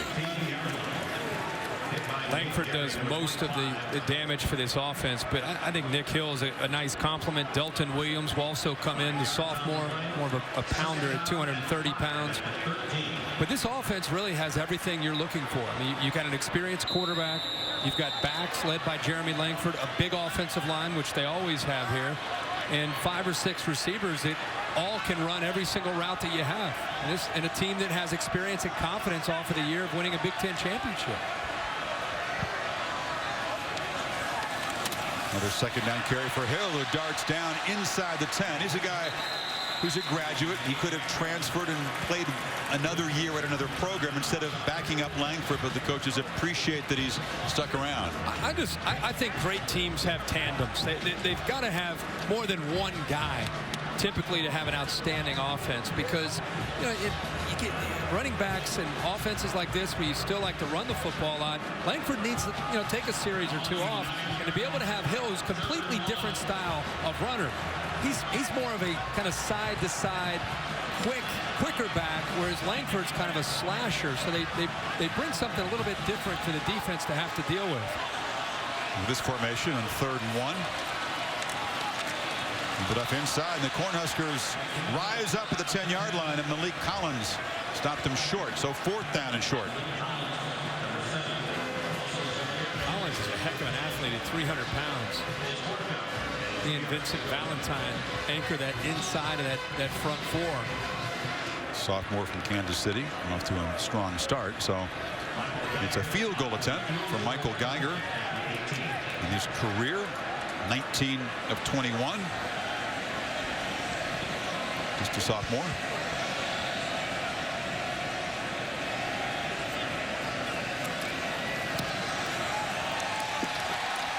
So after the Calhoun fumble recovery and return to the 45, the Spartans stretch the lead to 17.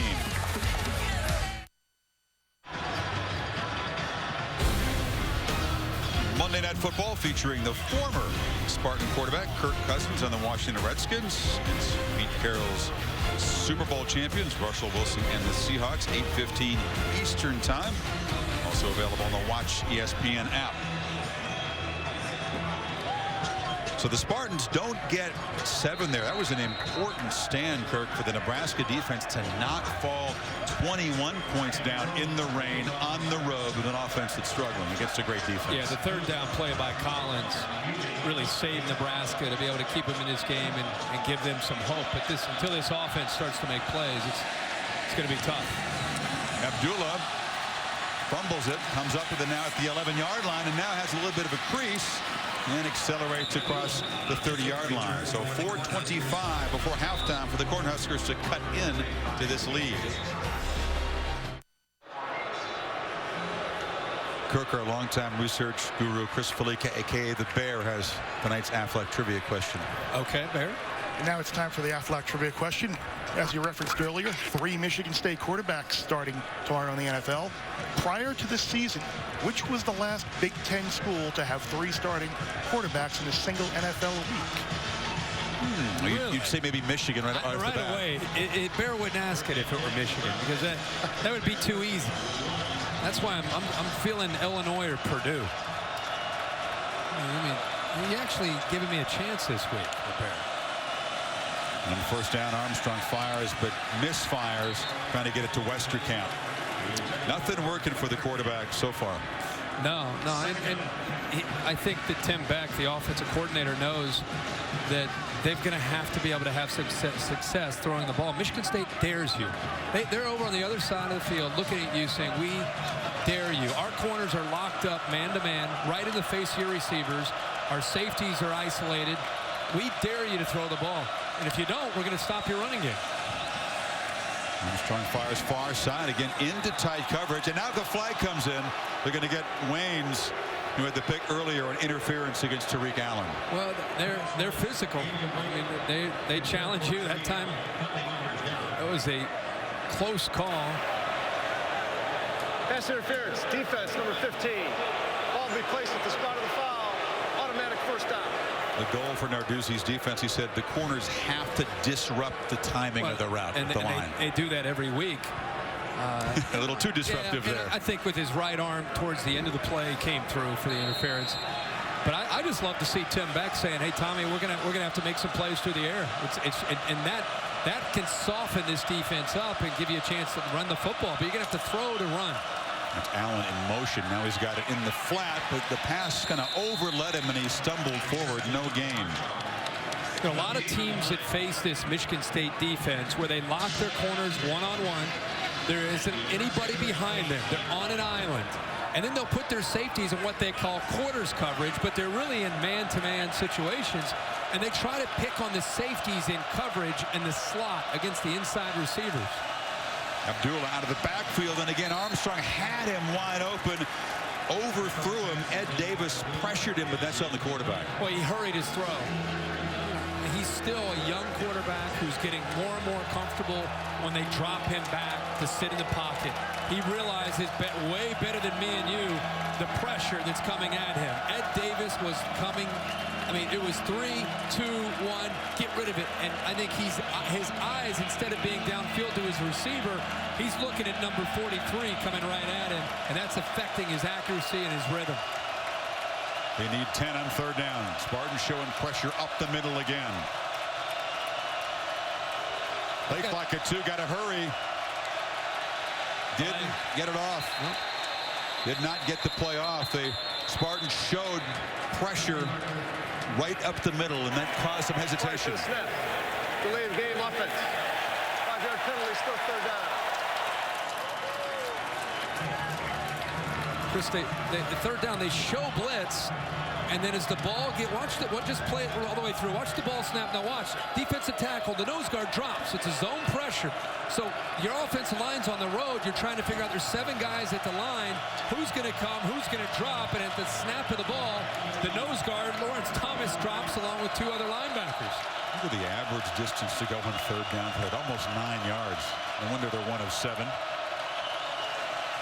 Armstrong again, pressured and knocked down. Shalik Calhoun, the big game player, shining on the big stage tonight. Nebraska will punt again. And Michigan State fans love to see this. This is just raw speed coming off of the edge. That's the Shalik Calhoun that Michigan State fans have fallen in love with over the course of the last couple years. He has shown glimpses of that this year, but you're starting to see him last week and now this week play the way you really come to expect to see him play. That was just quickness and tremendous athletic ability off that edge against Stirrup. I talked to Shalik this week. He was fired up, a fast-talking, energized guy. Foltz boots it away, and with the win, it's a pretty good one. And the coverage is good as they drop him at the 23-yard line. Mr. Fallica, time for your Affleck trivia question answer. I'm going to say Wisconsin. Well, you are wrong. It's time to answer the question. You were right, though. I did try to get you to say Michigan, but the answer is Purdue. Back in 2011 is the answer to tonight's Affleck trivia question. Purdue. You would get Kyle Orton, Drew Brees, and the other? Curtis Painter. Curtis Painter, absolutely with the What if I threw a question back at you, Mr. Fallica? Anytime. All right, how about right now? Talk to me. Mark D'Antonio has turned around the head-to-head rivalry against Michigan. He's 5-2. Not Saban. Who is the last Michigan State head coach to finish with a winning record against Michigan? Duffy Daugherty. Cook rolls out. Fires incomplete. Is it caught? They rule it? No, incomplete. You are wrong, Mr. Fallica. You answered quickly, but incorrectly. I'm sorry. Got to go back before Duffy Daugherty. Okay. So I knew it wouldn't be George Perlis. Duffy Daugherty. Okay. Before Duffy Daugherty. Duffy was 3-4. Perlis 4-8. Saban 2-3 against the Wolverines. It wasn't John L. He didn't beat him at all in 4 tries, but Biggie Munn did. Oh. Biggie Munn won 4 of 7. Why would you even come up with a question like that? Because I knew Fallica was going to trick us again, and I wanted a small measure of revenge. Right. And because it plays into this. I love it. Because Antonio, the biggest thing he did before winning the conference in the Rose Bowl was turn things around against Michigan, right? Here's Langford trying to bounce it, but Gregory drags him down, wouldn't let him get the corner. Well, that's just a great play. This shows you the growth of Randy Gregory.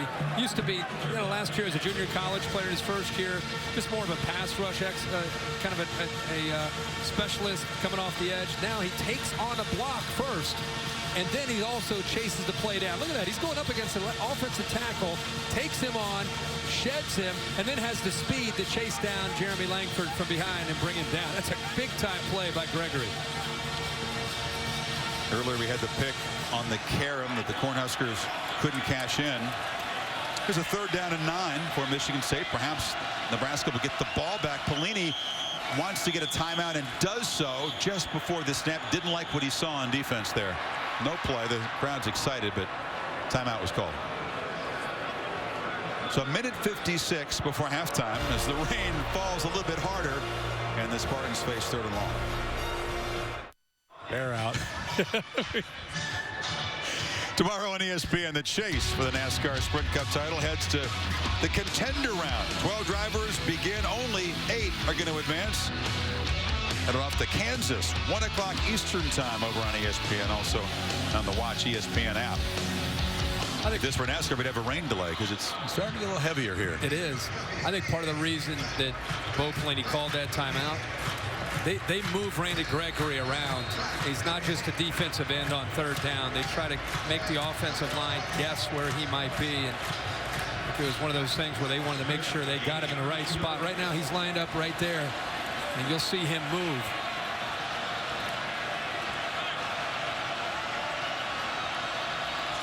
Cornhuskers bring 4 rushers. Cook has good protection, fires far side into traffic, and the 1st down catch made by Lippett against 2 defenders in Nebraska territory. That's bracket coverage, meaning 5, Mitchell has him to the outside, and the safety, Gary, has him to the inside. That is great accuracy. And that time, I don't think Josh Mitchell did a very good job at turning to find the football. And that's where you trust your receiver to put it up there on 3rd down against double Trust is the word, right, between those two. Their 1st down throw on the deflection, it's incomplete. You realize when he targets Tony Lippett so far this year, Cook is completing 79% of his passes. That's exceptional. That's why on third down, even though he's double covered, you're still going to throw the football to him. You trust him to be able to go up and make a play. All opponents, when they look at Cook on tape, they see a quarterback that puts the ball in the tight spaces, trusts his arm, and can make all the throws. Definitely next level ability. In the NFL, you watch the games, and the quarterbacks, they trust their receivers. Their receivers a lot of times don't look like they're open, but they put the ball in a place where their receiver can make a play on the ball. The second down throw, it's a screen, but thrown incomplete. That, by the way, catch by Lippett was the first third down conversion for the Spartans tonight. You combine that with the fact that they have 3 turnovers, yet still lead 17-0. And with 1:38 to go, Michigan State thinking obviously about more points. They have all 3 of their timeouts. It's another third down or pass protection against Gregory. Last time they held up very, very well when he put it up into coverage to Lippett. Lippett now moves around. Now he's in the slot down to the bottom, inside receiver. In motion, Nick Hill back into the backfield. They immediately look that direction, and the pass is complete. Not getting first down yardage, but McGarrett King with his 5th catch of the season. Josh Mitchell stopped him. It's 4th and short. And the Spartans are going. They need a yard outside of field goal range for Michael Geiger into this wind. And it looks like they'll take their time here. No hurry on the clock with all 3 timeouts. Antonio just standing right next to an official. Doesn't matter how heavy the rain is. He's not putting on a raincoat. The hoodie is the look, right? In all weather. It's the Belichick look, right? Never lost a game after taking a 17-point lead. Not with the defenses he's had over the years. So 52 seconds before halftime. 4th and 1. Chance for the Spartans to sort this out. And Nebraska comes in here, Kirk, filled with belief. And they beat Michigan State a couple years ago. They had a 300-yard rushing game. They ran it pretty well, even in the home loss last year. But absolutely nothing doing for Abdullah in the ground game tonight. No, and I think it has everything to do with that Pat Narduzzi's determined to overcommit to the line of scrimmage, take his chances in coverage on the outside. And I think his logic is, we're going to get to you if you throw the ball before you make us pay for it in man-to-man coverage. By the way, it's not just for Nebraska this week. This is what they do. They did it last week. They'll do it next week. They'll do it the rest of the year. And it works. They're probably, of all the defenses you watch in the country, they're as fun to watch because they have an offensive mentality on defense. And if you can't throw the ball and make them pay for it, it's going to be a long night. And if you're Nebraska, you have to be opportunistic. When you're an underdog team on the road against a defense like this, second play of the game, they get a pick by Gregory. They're set up at the 30-yard line, come up empty, and that set the tone for the entire half so far. So the Spartans rushing back in there on 4th and 1 after the timeout. And now some confusion. They tried to sneak out there at the last second, didn't leave themselves enough time, and have to spend another timeout. Frustration for D'Antonio. Yeah, I know that Narduzzi's defense is aggressive and they're used to doing this, but Nebraska also feels on the other side that they can get this guy loose against any defensive scheme. It just hasn't happened. No, and I think that if you're going to compare last year that they were able to get him on track or 2 years ago, from year to year things change, and it's wet, it's windy, it's harder to throw the football. There are a lot of things that kind of come into play, and I think this Michigan State defense, even though they got off to a slow start in the way they played against Oregon, they're getting better every single week and starting to become very similar to some of the defenses we've seen these last couple of years. Abdullah, such an impressive guy. The 9th of 9 children, all of them have gone to college, but it's been a frustrating night. And after another timeout, it's 4th and 1. They hand it to Langford, and he muscles for a first and almost broke free. Knocked down there, and now with 47 seconds to go, they'll stop the clock, and a flag came in after the play. A flag came in after the play, and Connor Cruz, the offensive lineman, is being pushed back by teammates. I think it was Jack Allen, looked like, the center for Michigan State. After the play was over, dead ball, unsportsmanlike. Offense number 66, 15 yards, first down. That's the center who they got back after missing the Wyoming game. Again, an offensive lineman after the play. Going after Malik Collins, number 7. Being aggressive. Again, we saw one go the other way against Nebraska. He's just being aggressive. It's a dead ball foul. I'd personally love to see an aggressive mindset from offensive linemen. But you know, anytime after the whistle, he wasn't buying it. You can tell him like like Nebraska could move the ball from the 30 to the 45. So they got a long way to go to get in field goal range now with 41 seconds to go. Still the 1 timeout. Cook fires incomplete. It was at the feet of Price. I think that's when you saw Mark D'Antonio's face when they tried to hurry onto the field and try to snap it, and they ran out of time, they had to use a timeout. That's why he was frustrated as much as anything. You're down to 2 timeouts. Still, you know, you have some time. If you pick up the first down with 2 timeouts, now all of a sudden you're down to 1 timeout, and instead of maybe thinking about taking a few shots and trying to get into the end zone, now chances are you're looking at more than likely a field goal opportunity because of losing that timeout. Geiger's career long is 49, but these are not perfect kicking conditions looking into the wind in this quarter. Cook fires far side, and a diving attempt incomplete. Burbridge could not come up with it, and it's 3rd down with 30 seconds left. Trying to squeeze this throw in between a corner and a safety, and he actually ends up getting in there. When he threw it, it looked like this ball doesn't have much of a chance at all. But a pretty good effort there by both the quarterback and the receiver, Burbridge. Spartans again just 1 of 8 on 3rd down tonight. The offense has been all about 2 big plays. Other than that, not very efficient at all. Cook, quick drop, throws again far side. Similar play. Coming down with the ball is Burbridge, but he's out of bounds. Josh Kalu, the true freshman, was on the coverage, and it's 4th down. Another look. I think his left foot is close to coming back down in bounds, but it maybe the heel touched the line. They'll probably take another peek. Very close. You're right. Yeah.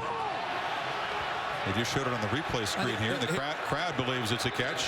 Is there enough to turn it over? Can you see green between the heel and the line? Yeah, they're going to have to take another look at this. The heel when it's close. This is the best look you'll probably see. Heel is in the air, it looks like, right there. When he comes down, it's right on the edge of the line. Will they see enough indisputable video evidence to overturn it?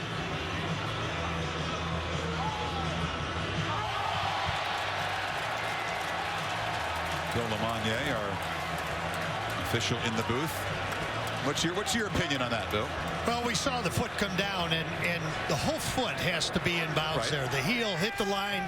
This should be an incomplete pass. You're convinced it hit the line. Okay. Bill, can I ask you a question? Because watching all these games today, if a receiver goes up in the air like that, comes back down, and the first thing to touch is his toe, and then the heel comes down and it touches the line, but the toe already established that he's in bounds, but then he comes back down and the whole foot then eventually touches the line. The heel touches. Is that a completion? I hear what you're saying on that, Chris, but you can take a still shot. I'm sorry, Chris and Kurt. You can take a still shot and make it look really solid he's in. That's a foot that came down. He's got to show a definite act that he was toe tapping. Okay. After further review, the ruling on the field of an incomplete pass stands. 4th down. That's why you're the pro. I think it should have been confirmed. Yeah, they said stands, not confirmed, right? The different burden of proof there. There you go. All right, but it is a 4th down. 15 yards farther away because of that personal foul, that ball. Again, the last 2 plays, it looked like they didn't have much of a chance. He almost hit Burbridge on the second down play, or the second down play, and then that one, boy, just a tremendous effort. Almost ended up making it for the field goal. Sad with the punt, there is no returner back there, and that's what he does.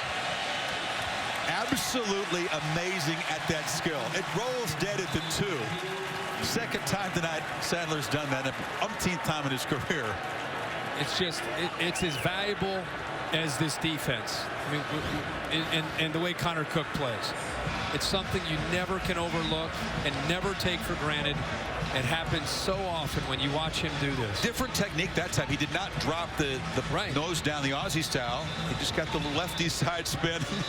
He's a colorful dude. He's kind of like the team joker. He's got his own Twitter feed. He's run the ball 3 times on fakes, and he keeps his stats on there. He had the Aussie, right? Yeah. And that was the knuckleball. Yeah. So it's like the repertoire. Exactly. That's why he's on the cover of the program tonight, right? I'm not just going to give you one look. I'm going to give you a couple different looks. He's going to tweet about that all weekend. He should. So Nebraska with 14 seconds to kneel down. What a frustrating first half for the Cornhuskers. 86 total yards, 85 actually after the kneel down. 3 takeaways. They get nothing out of it, and they trail by 17. Down to Heather. Chris, thanks so much. Coach, what's been your biggest frustration? Oh, we got beat up front in the first half. Not on the offensive side of football. We can't run the football, and obviously that's hurt us. So we had opportunities in that first half. We had field position. We had chances to put points on the board, and we didn't take advantage of those opportunities. You talk about those missed opportunities. How do you better capitalize in the second half? We need to play better. We'll get some things figured out. Well, thanks for the time. Total of 5 turnovers in the first half. Michigan State 2 big scoring plays lead at 17-0. The end of the first half in East Lansing. Stay tuned after these messages for the halftime report. And welcome back in a battle of strength versus strength. Michigan State's rush defense against Nebraska's rush offense. Big edge for the Spartans, and they lead at halftime 17-0. Nebraska has run the ball, Kirk, 21 times for a net of 13 yards when you factor in 3 sacks. Abdullah's run it for just 21. It's an offense coming into this game that was averaged 7.5 yards a play, almost 7 yards a carry, and they knew coming in it was going to be tough. You're on the road, it's slippery, it's wet. The Michigan State defense is taking away the running game, and I think in this second half they're going to still have to try to do the same thing. Hope that Tommy Armstrong on 1st and 10 is able to make some plays throwing the football and then get back to Abdullah in that running game. But man, everything they tried just coming up a little bit short. Nebraska working into the wind here in the third quarter, and the long kickoff by Cronin is a touchback. Yeah, there just hasn't been anywhere for him to get out and do what he does best, which is make people miss. Remember when Heather Cox opened up the broadcast interviewing Mark D'Antonio, and how do you stop Amir Abdullah? Well, we got to leverage the football. That means squeeze him from the outside in, take away any space. This is a play late in the first half where they were actually moving deep into Michigan State territory. Fumbles the football by a great play by Ed Davis. So just the only time we've ever seen him out in space is when they threw the ball out of the backfield and gave him a chance to make some people miss. They've targeted him 3 times as a receiver. He has the 1 catch. Now they flip it far side, but knocked down immediately is DeMornay Pearsonell. Curtis Drummond's had a big ball game. As much as the Michigan State defense lives on the edge with their mentality and how aggressive they are very, very disciplined and buttoned up with reading their keys and assignments and making quick decisions as a defense. Huskers trying to play with some tempo, but on 2nd and 15, just nothing there. Joel Heath with, again, Ed Davis, the money linebacker, as they call him, filling. And tempo is a good thought from Tim Beck and Bo Pelini. You're going in at halftime. What are you going to do? You got to somehow get this defense on its heels. And if you're not going to throw the football to be able to do it, maybe some tempo could try to slow down some of their aggression and try to get them just to get back on their heels. But right now, that's not happening either. On 3rd and 16, fired across the middle, trying to work free was Westerkamp, but it's incomplete, and a quick 3 and out for Nebraska to begin this third quarter. Both offenses have struggled mightily on 3rd down. Nebraska now 1 of 9. Spartans are just 1 of 7. If you don't have success on 1st and 2nd down, and you get into those 3rd and long situations against any defense, it's hard, but especially against this group. It's just swimming upstream. 8th punt already for Nebraska. Garrett Kings give the Spartans some good field position. That boot goes up into the wind, and it's pretty short. And it'll bounce out of bounds. A flag is down as the Huskers down it at the 45.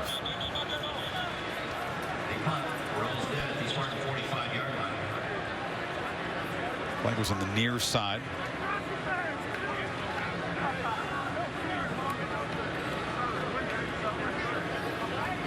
This could end up spoiling good field position. During the kick, holding, number 7 on the receiving team.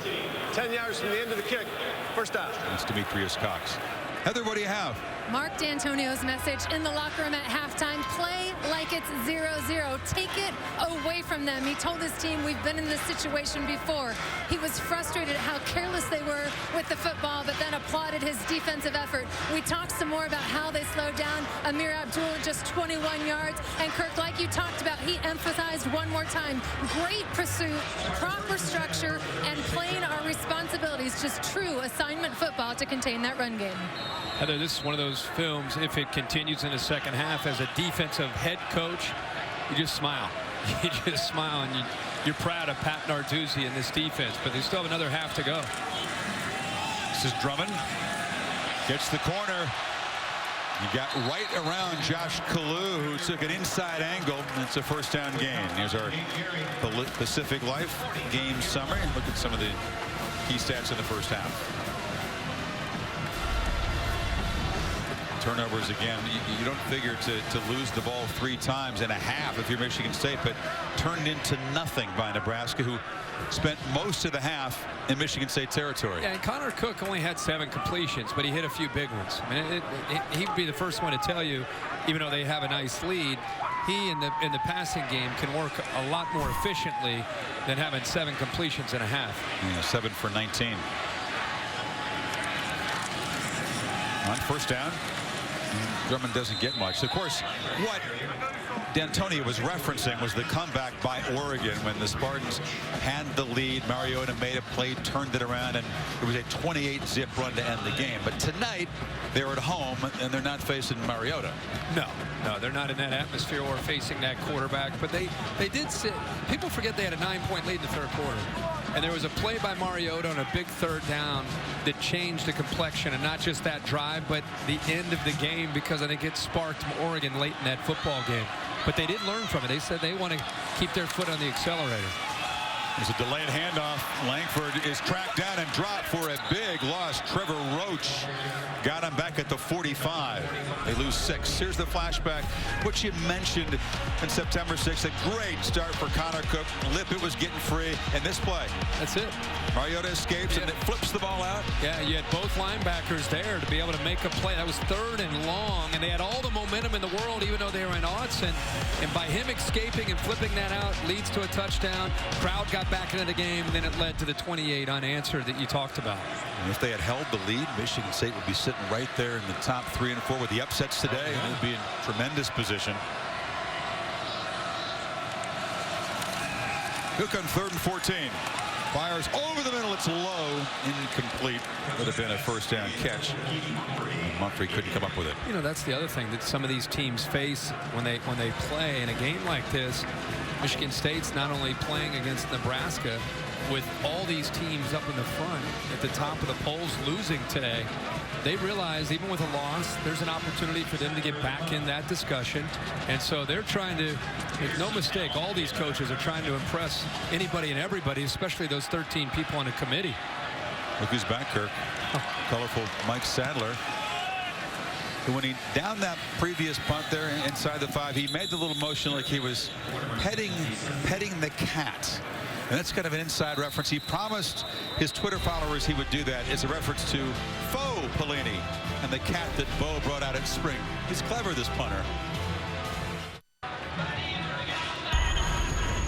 This is what we referenced. Mike Sadler in the first half knocked that punt deep and then seems to be petting a cat. A reference to this, the fake Bo Pelini account, Faux Pelini, that opposed the Nebraska coach with a cat for his 131,000 followers. And then Bo had some fun with it. The spring game, he came out with his cat. Talk to him. He's amused by it, somewhat. The flag comes in on the short first down carry. That's sort of in the holding zone, and the problems continue for this Nebraska offensive line. Pelini, he was very simple with his analysis. We're getting beat up front on Michigan State.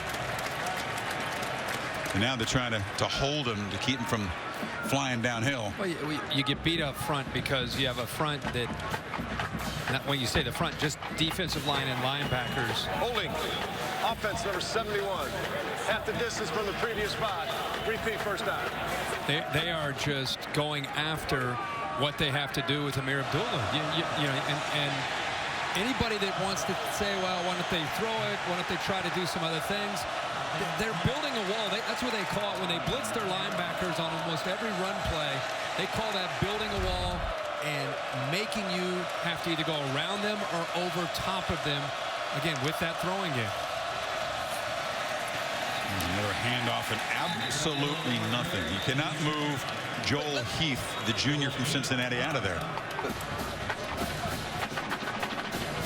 Look at the stats. I mean, 3 sacks, a total of 12 rushing yards. You mentioned they average about, what, 7.5 a play coming in Nebraska. 2 yards, allowing 2 yards a play. 2nd and 18. Play action. Armstrong fires far side and just underthrows Allen again. Shalik Calhoun was in his face. And when you get pressure, it affects any quarterback, but especially a quarterback that's not having a lot of success, so you can't step into your throw. Calhoun at the top, 89, he comes off of it and does enough to be able to get to him. Remember, Calhoun is 6'5", but when a quarterback is falling back on about a 15-yard outcut, you're just not going to be able to make that throw. You need to step into the throw. Here they are again, 3rd and long. They rush only 4. Armstrong still pressured. Ball comes out. They rule it incomplete. Now incomplete. Bullock picked it up, but that time it was the other end, not Calhoun, but Marcus Rush. Say a guy who's having a rough day is Zach Stirrup, and it's just the speed. Calhoun's gone around him, and now it's Marcus Rush, the senior, to the left, just goes around him. It's the same move that Calhoun has used. Different way of doing it because he uses some power as well, but it's the quickness to get around the corner to, again, get to that quarterback. They rush 4 that time, no blitz, drop 7, and still get home and affect the quarterback. Arm was just coming forward. The arm's coming forward, so it's an incompletion. Let me stop and review this. His play was an incomplete pass. That ruling is under further review. We'll take a look just to be sure. Of course, the arm is coming forward, and it appeared to be. The ruling was correct.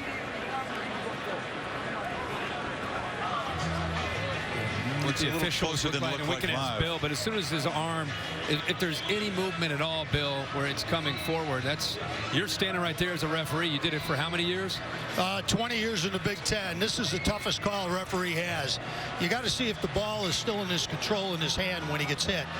This is close, but I think he still had barely control. Arm forward. I think they let the play stand minimally.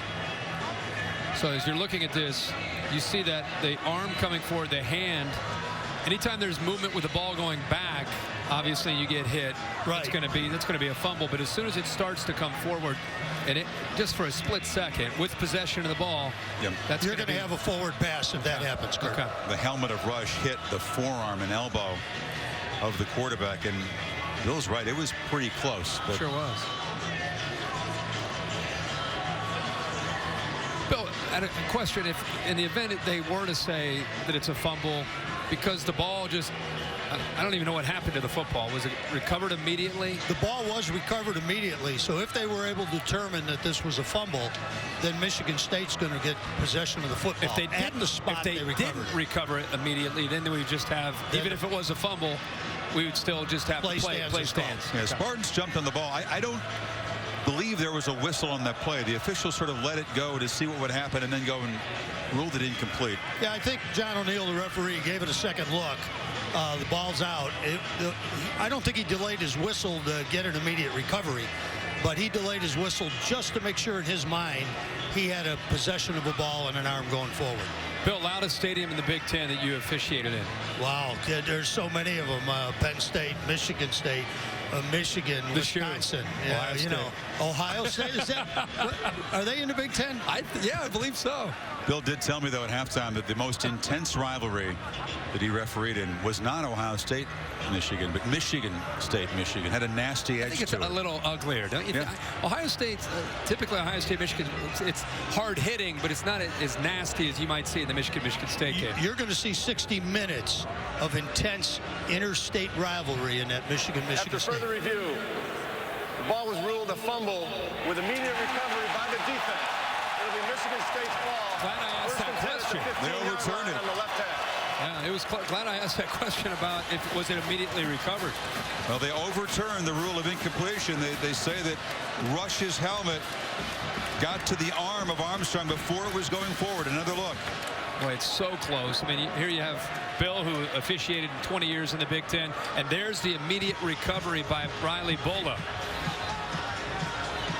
So Riley Bulla, the sophomore linebacker, younger brother of Max, third-generation Spartan. The guy's getting more and more playing time as a sophomore. He was a running back a year ago. Back up to Langford, makes the recovery, and the Spartans take over at the 15-yard line. It's Langford spinning for a short gain. So 3 turnovers for each team now. This defense is doing all that it can for Nebraska to try to keep them in this game. But when your offense is struggling as badly as this Nebraska offense is, it really has an impact eventually on your own defense. It's like, how many times are we going to be able to go out here and try to make a play to try to keep us in the game? It could become very draining on this unit. For sure. Langford on 2nd and 8, tries the middle again. Still on his feet. And now Trevor Roach and company grab him for a 3-yard gain down to the 10. It'll be 3rd down. It's a Nebraska defense that doesn't have a lot of seniors at all. I mean, if you look in the front 4, there aren't any seniors. I mean, Randy Gregory theoretically could come back, and right now Bo Pelini and his staff feel that he needs more seasoning, and he probably will come back. But for as young as they are, they're holding up pretty good against a pretty good offense led by Connor Cook. See if the Spartans can convert. They need 5, just 1 of 10 tonight. Cook drops back, looks in the end zone, fires high and incomplete. It was over the head. Bridge. So they don't convert the fumble recovery into a touchdown. 4th and 5. Here comes a short field goal attempt. And Connor Cook would love to have just a split second more time to be able to make that throw.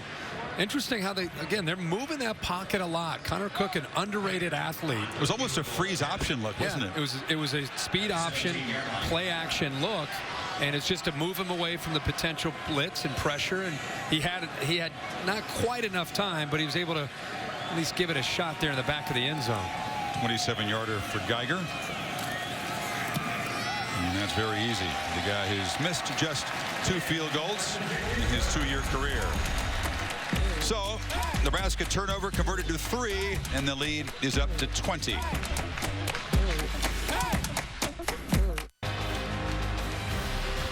On a rainy night in East Lansing, Spartans have stretched it to 20-0. The replay reversal giving them a fumble in plus territory. And you said it well, Kirk.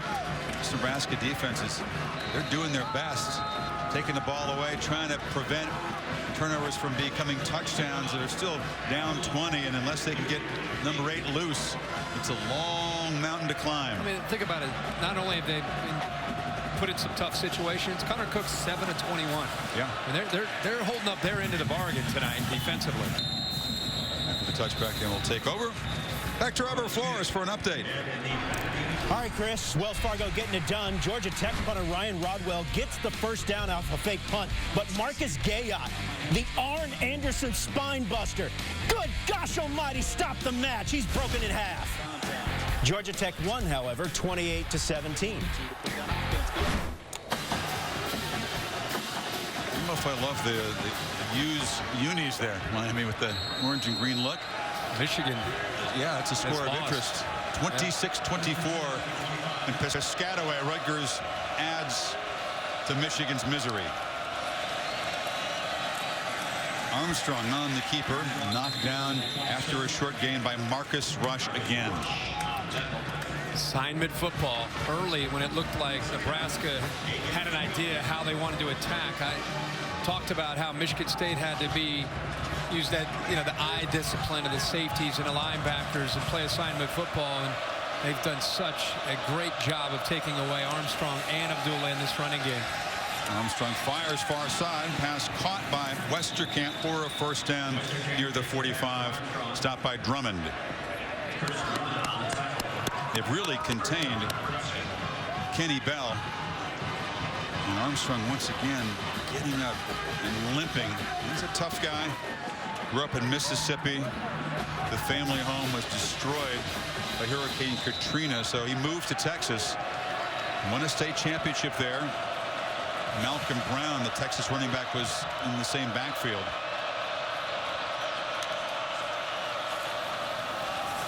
And Abdullah, this is his longest run of the night. Couldn't quite break free, but stretches near a first down at the 48.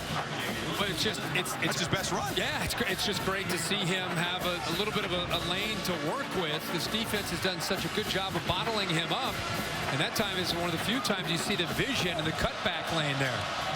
Abdullah again hit hard. He crosses midfield and has a first down. Of course, Kirk, with the zone read scheme, if you don't have the eye discipline you talked about, if you bust an assignment, 8 can take it 50, 60 yards in a hurry and perhaps change the game. But they have been so sound on the defensive side tonight.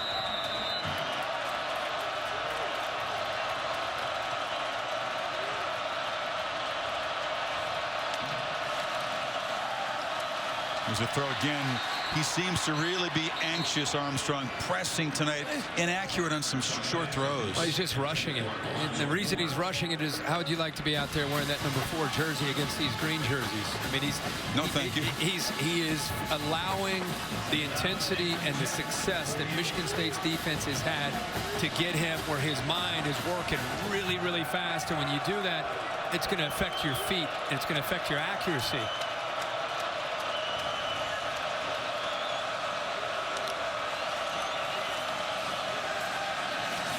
Complete across the middle. Pitch made down to the 35-yard line. Westerkamp has become the main weapon with Belknap in there. Well, finally, behind the linebackers. Right there, the linebackers bite up on Abdullah. And there's a beautiful window right behind him. And this time he has time to throw. He's in rhythm, and he finds Westerkamp behind those linebackers attacking downhill. I would continue to go into that area as often as you can with the linebackers coming downhill. Their first down throw, and again, what you talked about, just a little anxious, rushing things. Well, then you start to aim it. You start to miss 1 or 2 of those easy throws. And then you're going to start to try to be too perfect. And now he's aiming it. Instead of just getting back there, he's made that throw 1,000 times. And now he's thinking about it. When you start to think about easy things, like throwing the football, then it becomes even tougher to do.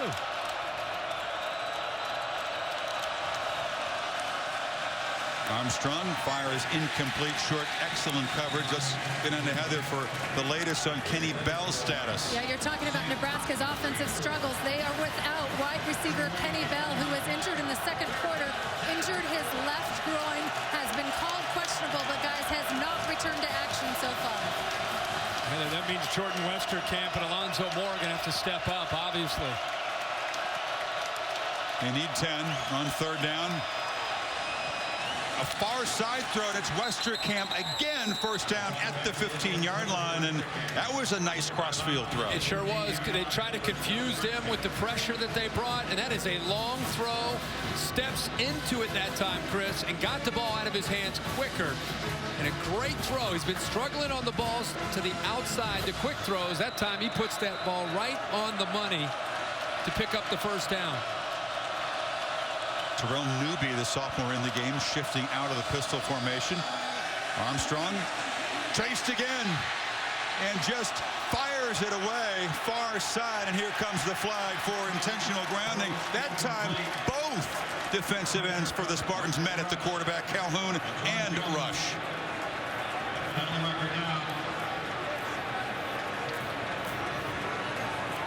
This looks pretty clear cut. For intentional grounding. An eligible receiver, number 84, was in the vicinity. Spartans won't like the fact that the flag is picked up. Quick, watch how quick Alonzo Moore opens up here.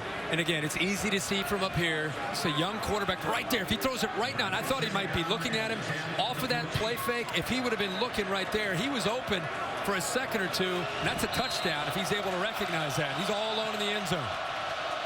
He sure was. And his head was turned in that direction, but he was looking at Allen on the outside. So 2nd and 10. The flag picked up. Abdullah's back in the backfield. Armstrong pump fake. Tries to scramble away again. Dropped one more time. Calhoun and Taiwan Jones, the middle linebacker, combining. It looks like Abdullah misses his block here off to the right against Calhoun, but I think he's trying to set up a little slip screen. The problem with the slip screen is 34 Twan Jones sniffed it out. He was waiting for it. There was nowhere to go at all for the quarterback, Tommy Armstrong. You lost 4. Left 3rd and 14, and again a false start as the problems for that Nebraska O-line continue. Offense number 71. 5-yard penalty, still 3rd down. Both tackles for the Huskers, Lewis and Sterrett. They've had a nightmare evening. Well, they're trying to get out. They know what's coming. Yep. They're trying to jump the count themselves because Rush on one side, Calhoun on the other. Never mind when they blitz the linebackers. Eddie Davis, when he blitzes, it seems like he's in cahoots with the center trying to jump the snap count. I mean, Ed Davis, I've never seen a guy as consistently getting off of at the snap on 3rd down like number 43. Now it's Bullough showing pressure off the edge. He backs off on 3rd and 19. Empty backfield. They rush 4. Armstrong fires low. It was behind Abdullah and almost intercepted by Drummond at the goal line. 4th down. They're just trying to find any way they can to isolate Abdullah. And if he can't run the football, why not try to get him matched up against the linebacker and see if he can beat him in man-to-man coverage? I'll tell you what, Max Bullough has quite a legacy here. Was an outstanding player, the glue of this defense for the last few years. But young Riley Bullough, moving over from running back to linebacker, only a sophomore, really starting to like this Darian Harris, Twan Jones, Ed Davis, and Riley Bullough. Another great group of linebackers this year. Bullough says, Max was smarter than me, but I'm more physical. I'm tougher than my big brother. He can run. Drew Brown gets Nebraska on the scoreboard. Not what they were looking for, obviously. Just a field goal. The lead, 17, midway 3rd. Robert, they can't wait for that. The way things are going right now, Michigan beginning Big Ten play 0-2 for the first time in 47 years, says researcher Chris Felica. Almost a half century. Now you got to start underdogs tonight. Now you got to start digging for what games remain in their schedule that are winnable. R.J. Shelton at the 5. Knocked down at the 17. Next Friday night on ABC, the series premiere of the acclaimed new comedy, Christella, 8:30 Eastern Time, Friday night on ABC. I have to apologize to Mr. Felica, by the way. I have to apologize to him and to Duffy Doherty. I was given bad information, not by the Bear. Duffy Doherty did finish over 500 in his excellent state coaching career against Michigan. 10-7-2. Folks on Twitter called me out, correctly so, on that. So that walk-off answer, yeah, he was exactly right. That half-second quick walk-off answer, real serious, dead serious, was right. Hey, you're right about Michigan, by the way. You figure at Michigan State, at Ohio State, probably going to lose both those games. That's 2 L's. They're going to have to win out at 2-4. That'll put them 2-6. That's the voice of the Bear predicting a dire year for the Maize and Blue. Hill. Bear, who do they have left to play? Well, they have the two road games, obviously, at Ohio State. Oh, those are two. That's 2 L's. Michigan State. So we're going to have to win. They have a game at Northwestern that they still have. They got a shot there. So that's 6-6, probably best case scenario. All of a sudden, Northwestern, by the way, you called correctly the win over Wisconsin. They beat Penn State in the road. They handle Wisconsin at home. Nobody was really talking about the Wildcats in the West, and here they are. How about the Bears officially made it when Pat Fitzgerald, the head coach of Northwestern, gives him a shout out on Twitter today for picking Northwestern. That's how the Bears' life has changed. Bear. Not in a good way. We're going to rein it back in. Bear. Yes. That's how much your life has changed. The head coach who won the game. Hey, I appreciate them making me look smart. Their D's played great the last couple of weeks. Forced a lot of turnovers. Did a good job against the pass game. Gordon had a big game, but they didn't do anything. You know when you've made it, when coaches notice that you picked against them, then they use that to motivate their team, right? I'm aware of that as well. The Miami fans have made me well aware of that from last week. That's for sure. Bear, you had a big day today. I did. I had TCU as well. You had every game. We had a nice start to the day in Oxford, Mississippi at the Grove, one of our favorite game days ever. Now we get to watch Big Ten football, Michigan State making a statement, and perhaps another undefeated team falling in Nebraska. Cook throws it near sideline. Lippett makes a man miss. Hit hard, but he's across the 40 for a first down. Lippett, of course, had the 55-yard touchdown catch in the first half. Soft coverage on 3rd and short. Cook just takes that. That's a matchup that he's going to be able to win. And it wasn't necessarily soft coverage. It was just a good job by Lippett at the top of his route, coming back, working back downhill. And again, when 18 and 14 are in sync, it's very, very challenging and tough for any defense to be able to deal with him. And again, they move him away from that pressure on 3rd down. With that big catch in the first half, he's now got a 100-yard game on just 3 catches. Set eye, and Hill takes the catch. Connor Cook talking about finishing what they didn't do earlier in the year at Eugene. Looking back at it, we played a great first half, didn't play that good of a second half. So, you know, I think the main thing looking at it is to finish. That's the first thing that I wrote down on my goal card this week was at the very top was finish, finish, finish. So I think, you know, once the time comes on Saturday and it's 8 p.m. and it's kickoff and we're out there playing, I think the main thing that I'm going to be thinking about, you know, each and every series is just to finish. So I think as long as we do that, I think everything else will take care of itself. He won't be too concerned about his stats, which at first glance don't look very impressive. 8 of 22. Empty backfield on 2nd and 8. This is a different look. The Spartans have 5 receivers. He'll pump fake. Cook was going to take off, but he's trapped for a sack. McMullen, the defensive end, wouldn't let him get away. Hey, some outstanding athletic ability in the interior there. Malik Collins, you're right, there was a little bit of a different look. You see an empty. You only have 5 offensive linemen there. Not the most mobile quarterback. These guys are coming after that Michigan State offensive line, and Malik Collins, only a sophomore. We've called his name out tonight more than any other Nebraska defender, even Randy Gregory. This guy doesn't get a lot of attention, but he should. Well, the Nebraska front 4 has sort of done its job. Without a doubt. It's limited the running game. Well, they talk about their front being their strength. So it's 3rd and long. Cook well protected this time. Chucks it downfield in a beautiful throw. Catch made by Garrett Kings for a first down, and again Cook showing the arm talent and the touch. And the ball placement by this young man is amazing. We haven't seen it on display a ton tonight, but this time he's given plenty of time on 3rd down. He puts it right over the shoulder of his receiver. And offensive line does an outstanding job, as I said. That is sweet. That is perfect. I mean, just perfect. Putting the ball right where Kings could make that play. 2nd catch for Kings. The stats are improving. A 200-yard game now. And here comes the reverse. Lippett's got the ball, and he's got the edge. Tony Lippett scooting 20-10, cuts it back, goes in standing up. And they're having fun in East Lansing now.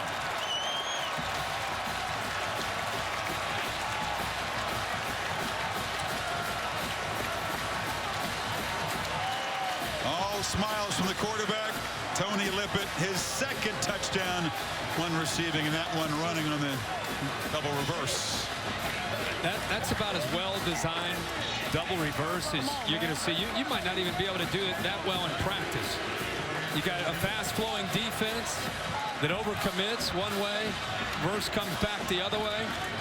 Even a quarterback got in on the act. He hasn't blocked that well probably in his life. Came up with a great block. Geiger makes it 27-3. Keep an eye on the quarterback, because honestly in film on Sunday and Monday they're going to talk to him about that. Wasn't necessarily a dominating block, but he took Josh Kalu out. Look at the wall and look at the tight end Paul Lang all the way downfield, 30 yards. for a touchdown.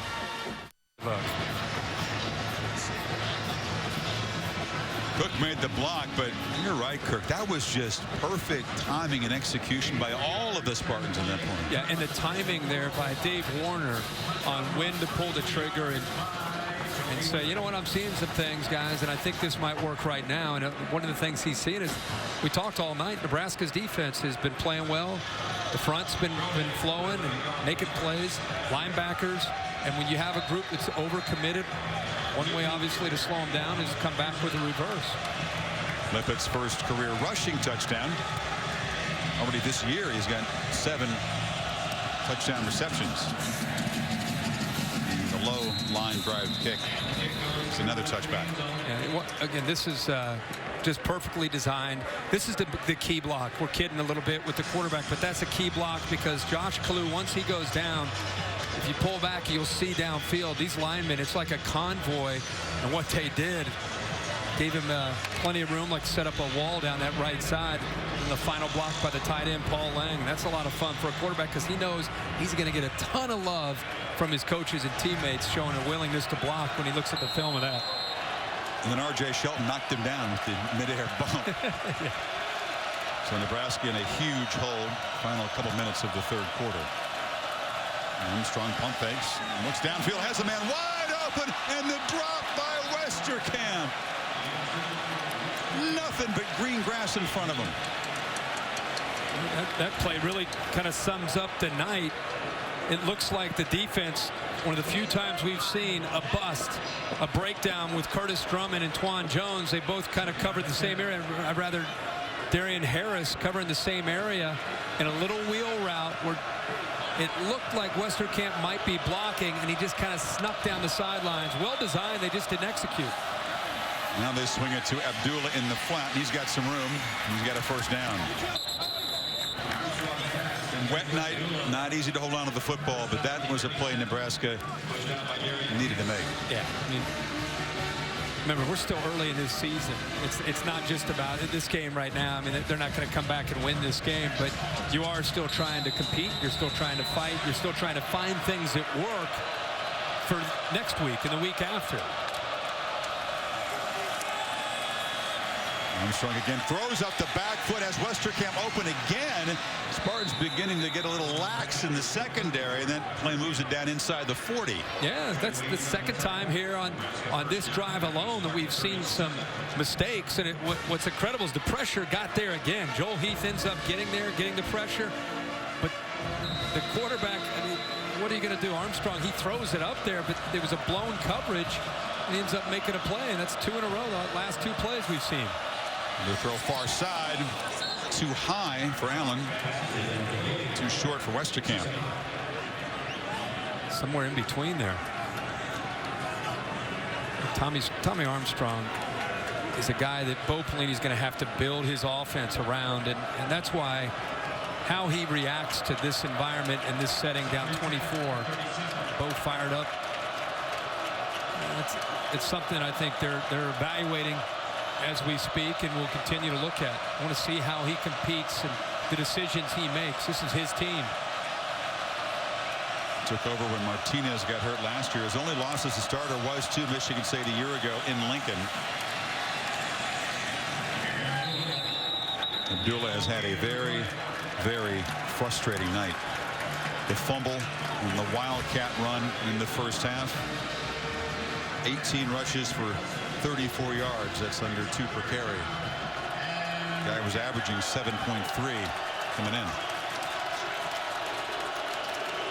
It's been a nightmare on third down. They move him out again, trying to get a matchup against the linebacker. He's in the slot on the right side. Fired, incomplete. And now it's 4th down. 39 seconds in the third quarter. Pearson now with Hicks tracking him closely there. At this point on 4th down, they've got to go, and Jordan Westerkamp in the slot at the top will be the guy that more than likely they're going to be trying to get the football to. Again, Heather reporting to Kenny Bell. Clearly their top receiver with a groin injury. They didn't rule him out, but he has not returned, and further problems for the quarterback, who fumbles the snap, and on 4th down just has to fall on it. Sort of symbolic, and now a conversation with the center there. It's because he wasn't ready for the snap. The ball came up and he wasn't anticipating the snap. He was looking at coverage. The ball just happened to hit him right in the hands. You see his eyes? He's looking now to his left. He was looking to his right. Boom. Ball comes back. Fortunately, Mark Pelini, the coach's nephew. Yeah. I mean, look at him. There's a good look at his eyes. He has no idea the ball's coming back. It's on a 4th down play.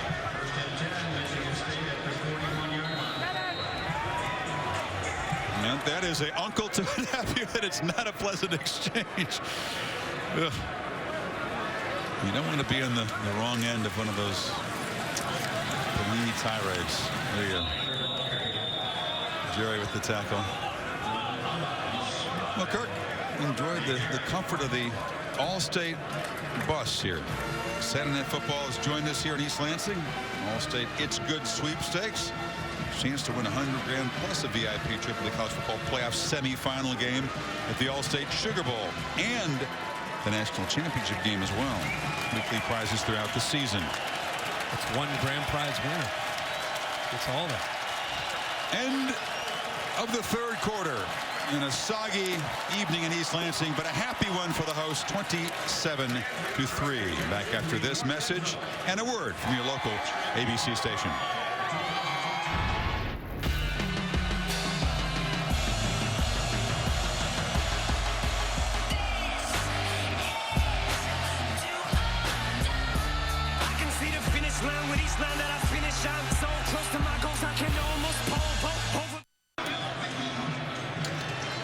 Beginning of the 4th quarter. Michigan State in total command with the football up 27-3, having just scored on a double reverse on the previous possession. But they vowed to finish. So if Dave Warner is true to his word, you can see more aggressive play calling in the final quarter. And they are going to throw it. It rolls and fires incomplete.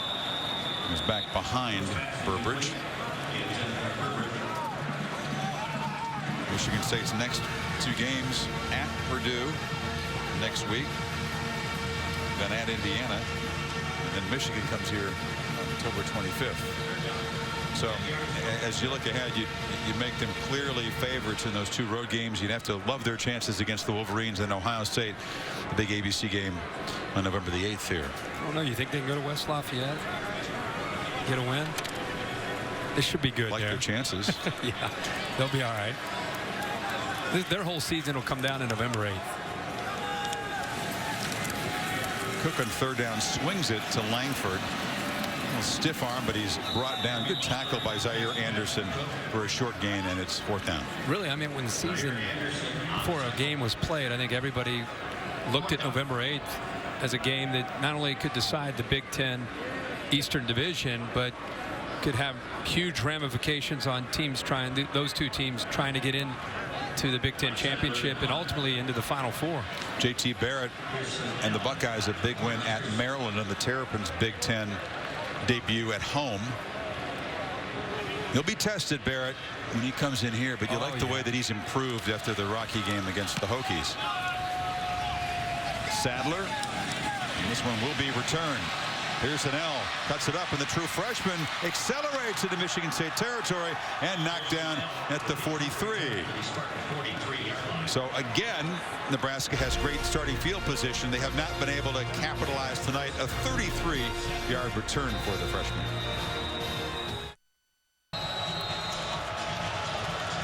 Robert, thank you. The craziness of today just continuing tonight. 2 more surprises. Nebraska takes over after the punt return of the plus 43. 2 Hail Marys involving the 2 Arizona schools to win in recent weeks. Armstrong escapes, darts forward, and Sutter steps knocked down at the 32. It's a 1st down carry. He is slow to get up. Took a shot in the leg and hip area, holding that thigh. Chris, it really looked like Ed Davis, who came in late. It wasn't the safety coming up to make the play. I think it was as he was going down, Ed Davis, not here with the freshman Nicholson, but right there, that hit.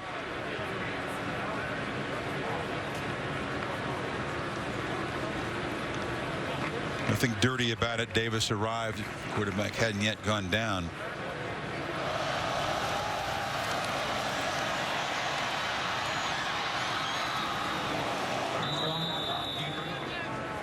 He's holding his midsection. And like the knee, Riker Fife, the sophomore from Grand Island, Nebraska, the backup, is up, warming up.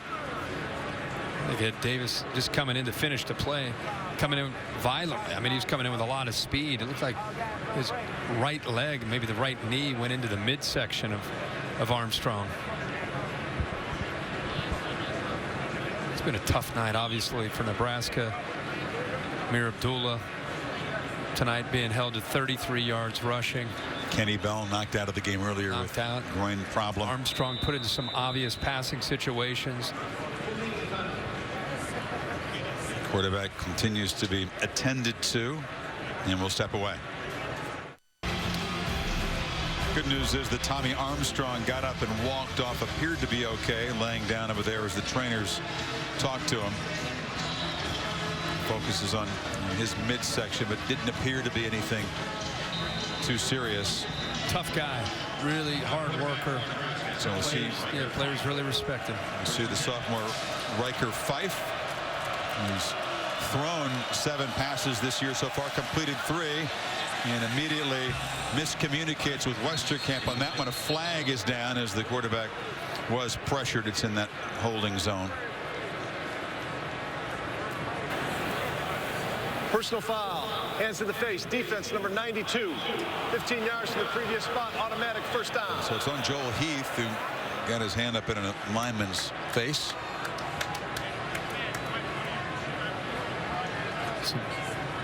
5 catches a break, but first play, he's been sitting. It's pretty cold and windy down there. He's been sitting down there all day. This is where you find out how much a backup quarterback, even though he doesn't have a lot of reps, how much he's been getting mental reps watching Tommy Armstrong try to go out and execute this offense. Penalty moves the ball to the 17, a first down. Abdullah fakes it to him. Fife fired over Westerkamp's head, had him breaking open. Heather? Chris, look for a new quarterback. Tommy Armstrong has just been cleared by the team doctors to return to action. He said he landed on a ball and had a midsection injury, but he's just come up to the coaching staff and told them that he can check back in. Gotta love that, Heather. I mean, you'd think, oh, you know what, it's been a rough night. 13 minutes to go. They're down 24.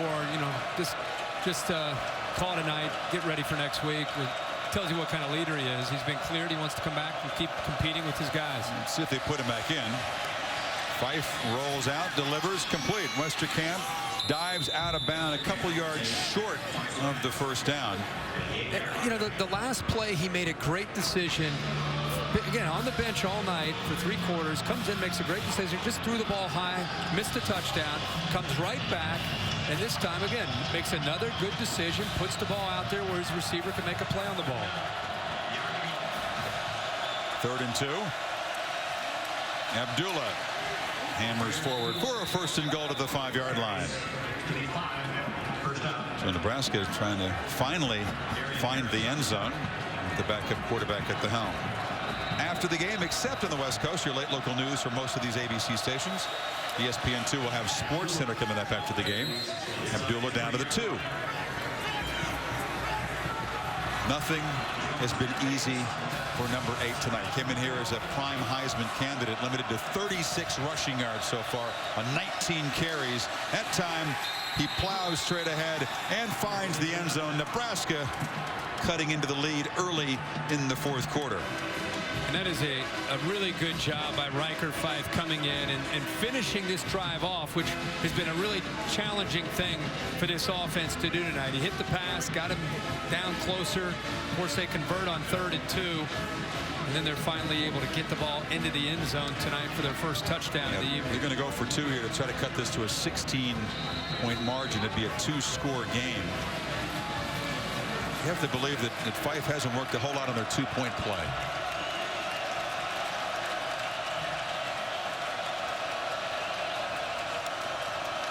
Bring a man in motion. And a miscommunication, tried to hand it off to Abdullah, and Spartans have had a pounce on it. So Nebraska finds the end zone. Their backup quarterback running the show, but the two-pointer fails. 27-9.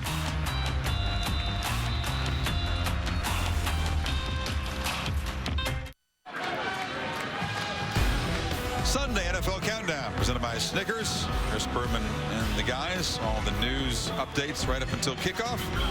And then for your fantasy lineups, you don't want to miss the latest news and injury reports. Fantasy Football Now, delivered by Papa John's, 11 a.m. over on ESPN2. Saw Mark D'Antoni with an angry reaction. He's not the guy with a permanent scowl. You sort of associate that facial expression. He's actually a pretty nice guy, really good sense of humor, but he wants his team to finish. And you know he doesn't want any drop in intensity, even with the big fourth quarter lead. This is Shelton. Knocked down just across the 20-yard line. Our Pacific Life game summary. It's been a rough night, obviously, for Amir Abdullah. Michigan State came in determined to stop him, take him out of the game plan for Nebraska. Pretty successful. 21 carries, only 41 rushes, just scored that touchdown, but it has been a long night for him, obviously. Connor Cook, on the other hand, hasn't necessarily hit a lot of passes, but when he has, it's typically to Tony Lippett. Over 100 yards receiving for Lippett, and Connor Cook is now, at this point in the game, just looking to work the clock and manage this game and make his coach smile. Right, Chris? He will smile occasionally. Give it to Langford running right, and a short gain. You know, it's fun sometimes to be able to present the trophies at bowl games. I was down there in Pasadena when Mark D'Antoni was presented that Rose Bowl trophy, and you know what a culmination that was for him. I mean, it'd been decades since Spartan fans could celebrate like that, and on top of the fact that he turned around the head-to-head with Michigan. He's won 5 out of 7 against the Wolverines. They were 2-9 in the 11 years before he got there against Michigan. Yeah, well, he's as he told us this week, he's created such a different culture here than was here when he first got to Michigan State. About discipline and commitment and sacrifice. Took a dangerous throw, far side. It's incomplete. Yeah, we asked him, what do you want your program to stand for? And he said, grounded, not entitled, be tough, trust each other, play with great effort. And it's one thing to get that when your team has a chip on its shoulder, because Michigan State, just for years, they've had this major chip on their shoulder trying to get respect from the Michigans and the Ohio States and whoever it might be. So it's one thing to get a group of guys to have a chip on their shoulder, to have that fundamental understanding. But when you win a Big Ten championship and you win a Rose Bowl, now it becomes a different set of challenges to try to keep them motivated.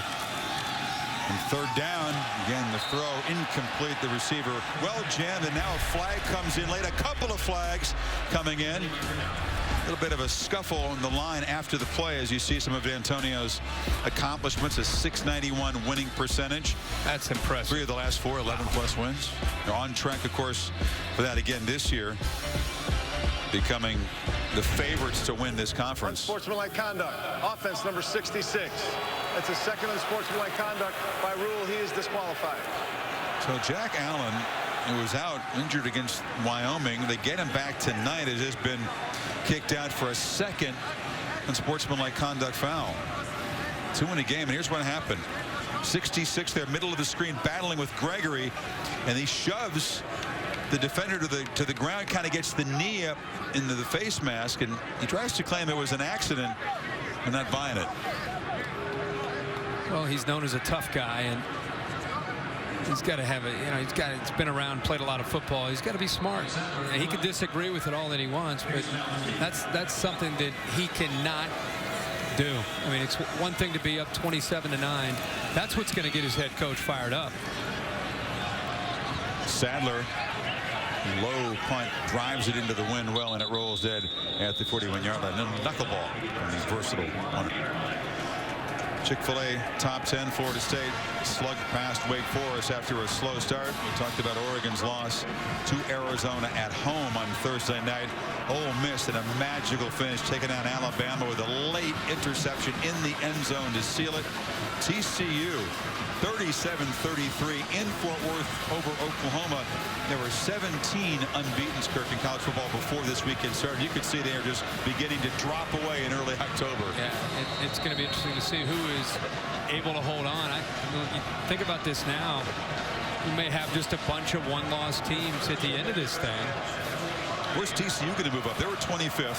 They are at Baylor next week in Waco. Yeah. Interesting.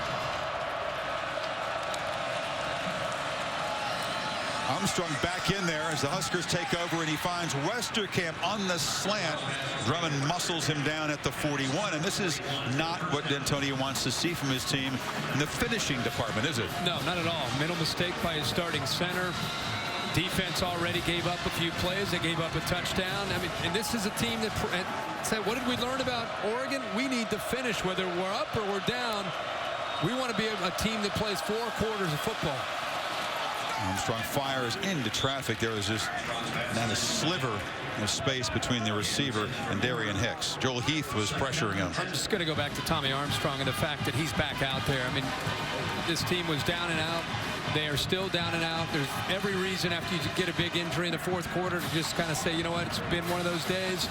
Don't worry about it. We're going to have Riker Fife finish this off. But instead, being the leader that he is, he comes back out and he wants to finish this game. And now let's see if he can try to put another touchdown up on the board.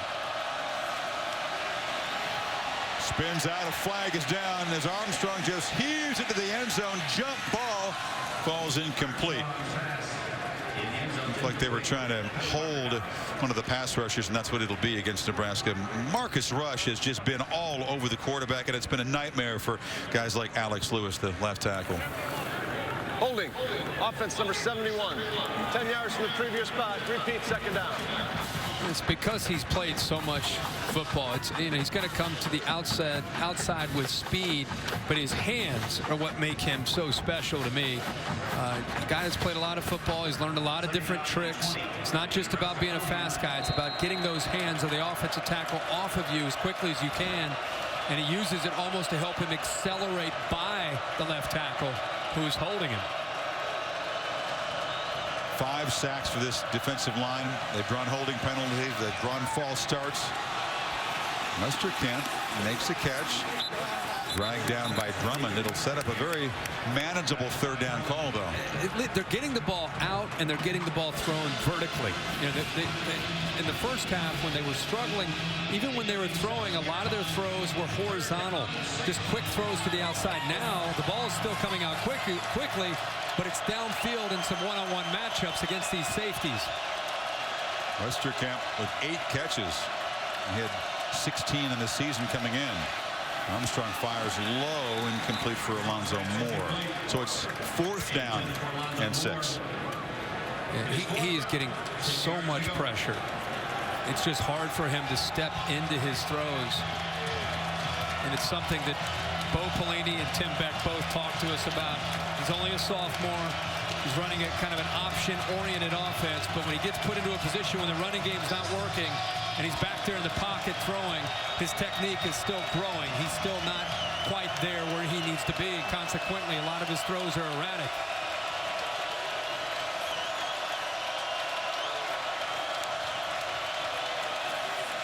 Media pressure. Armstrong fired, incomplete. Tariq Allen claiming that he was grabbed, and now a flag comes in very late. Both teams losing their composure a bit here in the 4th quarter. This will be a dead ball foul. Huskers are pointing at Ed Davis. I mean, it was 4th and 6. The possession was going to change. After the play was over, dead ball, unsportsmanlike conduct, 89 defense. Michigan State will retain possession of the ball after the enforcement of the penalty. So it's on Calhoun because it was after the play and the 4th down pass was incomplete. The Spartans will have the ball. Be backed up 15 yards. So So Michigan State takes over on downs, although they're still out there talking about things. In Los Angeles, Chris. Remember, thank you. Spartans go back to work. 4 straight years, by the way. UCLA has lost the game before Oregon. Ducks visit the Rose Bowl next Saturday in an early hole there. And the craziness just continues. If you missed it, Kentucky over Steve Spurrier and the Gamecocks tonight. Arizona State on a Hail Mary in the Coliseum. Mark Stoops and the Cats are 4-1. 4-1 in the East. There's never been a day like this in the state of Mississippi. No. The Bulldogs hammer the Aggies in Starkville. 75 miles as the crow flies to the northwest. Ole Miss ends a 10-year skid against Alabama today. Wow. Langford running wide, gets a first down after the 35-yard line. This is a day they'll talk about for a long, long time in college football. If you're a favorite, if you're an unbeaten like Notre Dame, for example, who dodged the upset, consider yourself very, very favorite. Oklahoma went down in Fort Worth as well. Auburn took care of business at home against an LSU team that is looking like one of the cellar dwellers in the SEC West. I just still, what Mississippi State did to Texas A&M with Dak Prescott was so impressive today. Bigger than the score indicates, right? Yeah, much bigger. And then what Ole Miss did and the way they fought back and came back to win that game and then held on for a victory against Alabama and Nick Saban. I mean, and all that within one state, in a state that's been notorious near the bottom of the SEC West for both of those teams. Illegal motion. Offense. They tried to hand it to 5-yard Shelton, who would penalty, not still stop first down. before the ball was snapped, so that'll back him up 5 yards. Well, this was our bucket list college game day. Finally hit the ground. Why did you include the top right there? That was uncalled for. That was a little bit of a visual gag with the SEC bro bangs. Katy Perry was one of the most entertaining guest pickers ever. She was. And she called the upset today. She sure did. Colonel Sanders joined us up there in that picture. Oh, man. Those 10 acres down there in Oxford, crowded with about 50,000 people, is seen unlike any other. And some moments unlike any other in that show. And the Rebels cap it off with a win. Langford running wide to the left. Gregory and the Huskers defense still showing a lot of hustle. I mean, I like to think I've seen a lot of tailgating in our days of being out in college football. You've never tailgated. You're too well, but I mean, you walk by it, you see it, Okay. But I've never, ever seen anything like what we just witnessed down there. They set up tents 8 o'clock on Friday night, and then they have chandelier lighting underneath the tents. I can't even. How do you describe what we saw? Yeah, it's a way of life. But you get there, you make the sprint for the land grab. You got to hire some students, which is what a lot of them do, to save their space. Claim your territory. You know what, though, Kirk? You have a day like this where Ole Miss finally beats Alabama. The catch is made on the far side. Burbridge knocked down into the Nebraska bench, but he did hold on. You have a day like that to cap it. That is a memory that they'll talk about for 100 years. Generations will talk about being in Oxford today. It was going to be a fun story. Hey, tough loss against Alabama, but instead it's even a better memory because of the game. What a great catch there. And again, a perfectly thrown ball. Ends up on a trash can in the bench there. You know, we've talked a lot about Lippett, but if Michigan State's going to do special things this year and try to win out and win a Big Ten championship, the development, ongoing production from Mumphrey and Burbridge and Shelton and Kings are huge. They've got to continue to develop those guys because, you know, against the better defenses, they're going to try to take away Lippett, and someone else has got to be willing and able to make those plays. Where would you put Michigan State? Now, you give them credit for scheduling Oregon on the road. They did end the game with a 28-zip run against them. Oregon now has taken a loss. How much does Michigan State, which was ranked 10th coming in, move back up after all these teams ahead of them have lost this weekend? Well, I think for them and any team that's going to have a loss, the earlier that you have that loss, more games that you have, a chance to kind of kind of get yourself out of that hole. The problem is with that graphic is 0 top 25 wins, and the only remaining team that's going to give them any kind of wow factor is if they beat Ohio State November 8th, and then depending on what happens and who they play in a Big Ten championship game, if they make it there.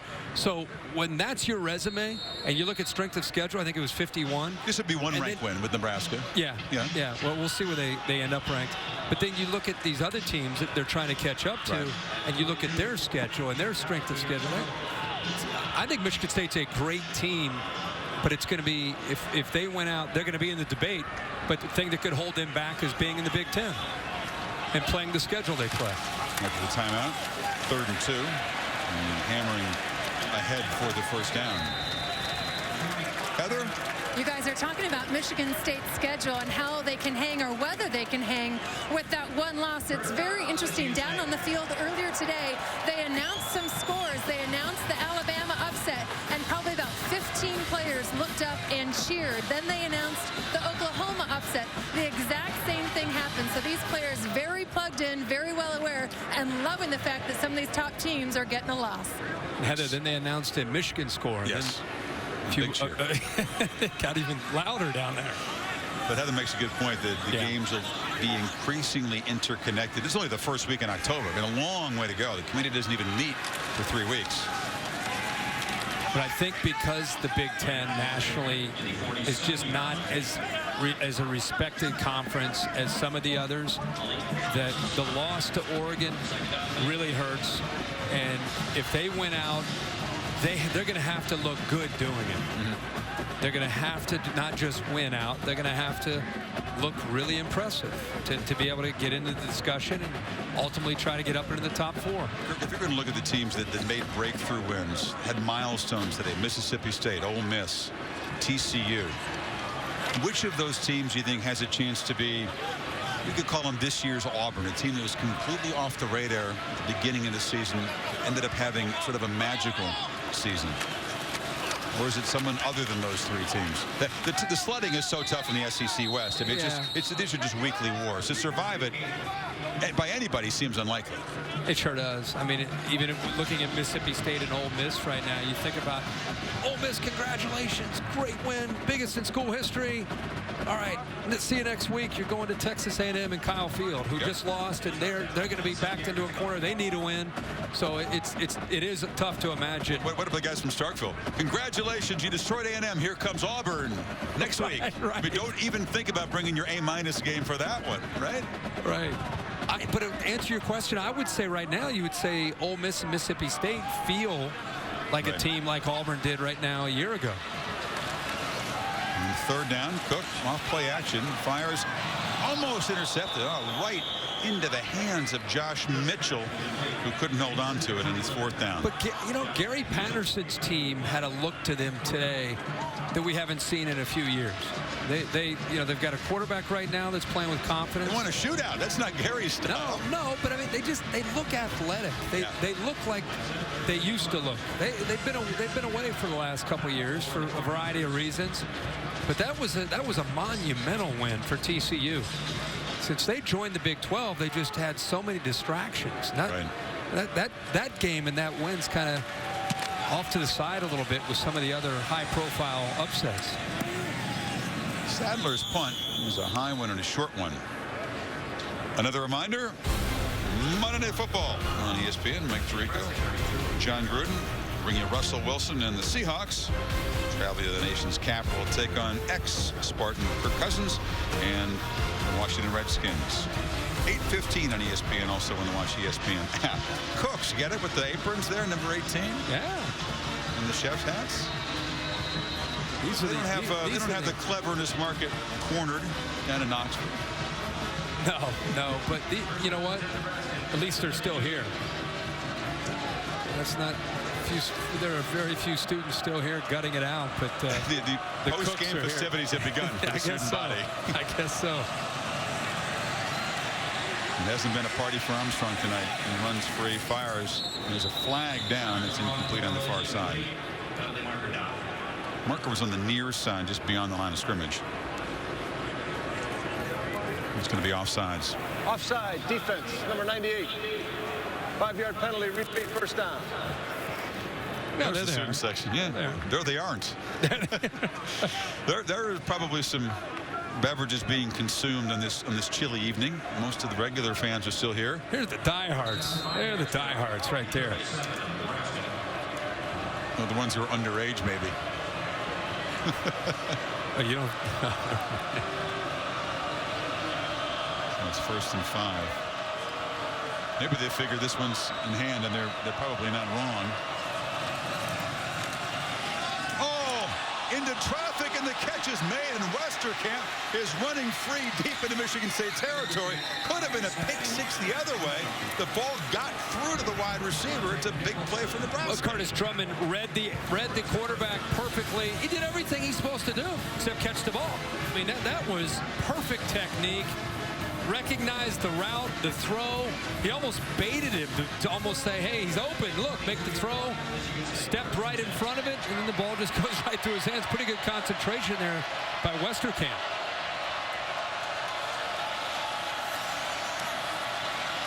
Armstrong flips it short. Catch made and knocked down his Lane Hovey right near the first down marker. This will not make D'Antonio or Narduzzi all that happy, will it, if Nebraska can punch this in? No, not at all. I mean, they've dominated this game, and it's 27-9. I mean, their defense has played great. We've talked on and on and on how well they've played, but it's not been the same defense the last 2 or 3 series. Abdullah fights forward. It'll be a first down. And you say that, and if Drummond makes the pick six, and it's you know how great, but it's the little things. I mean, the difference. Everything was perfect. It was the right call. He was in position. He just didn't squeeze the ball. Look at the play card there for the Cornhuskers. That's an interesting composition. Stool. Dominican Is that Sue up there in the upper? I think so, yeah. Okay. And first down, Armstrong fires a missile, but it's high. And behind the receiver, now a flag comes in as Waynes was covering Alonzo Moore. A late flag. The ball was sailed way behind the receiver.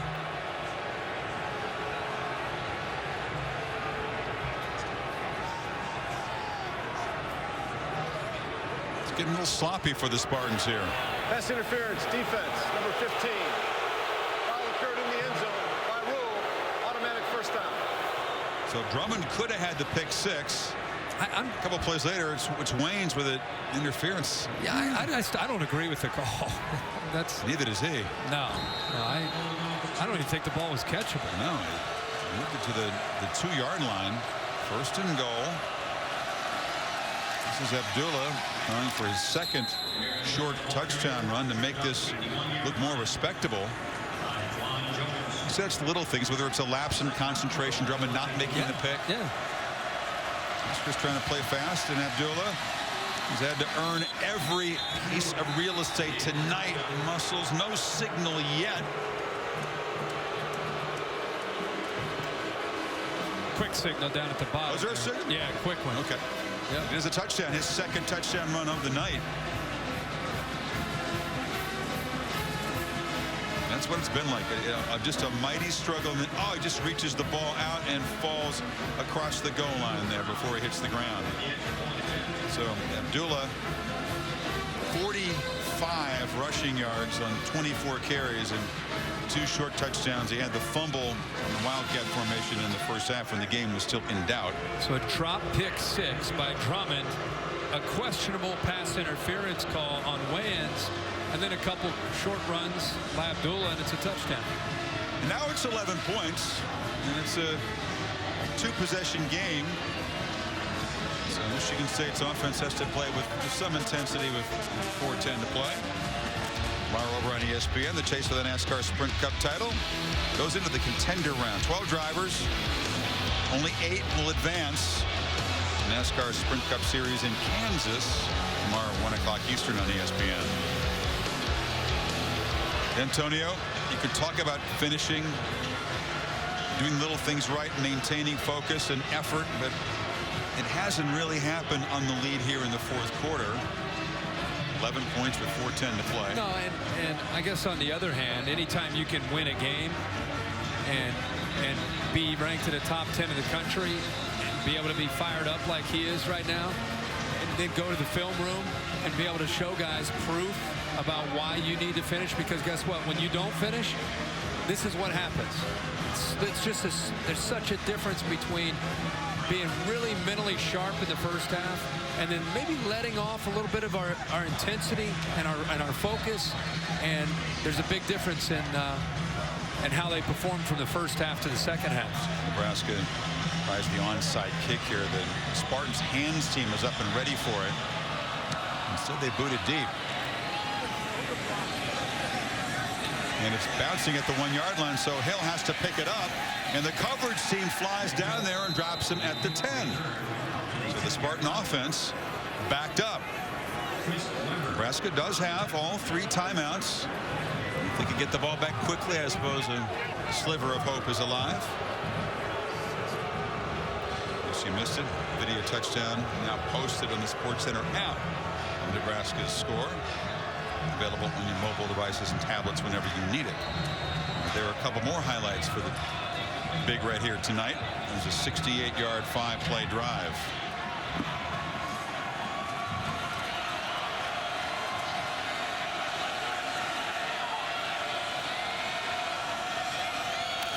So Langford dropped for a loss, flying through.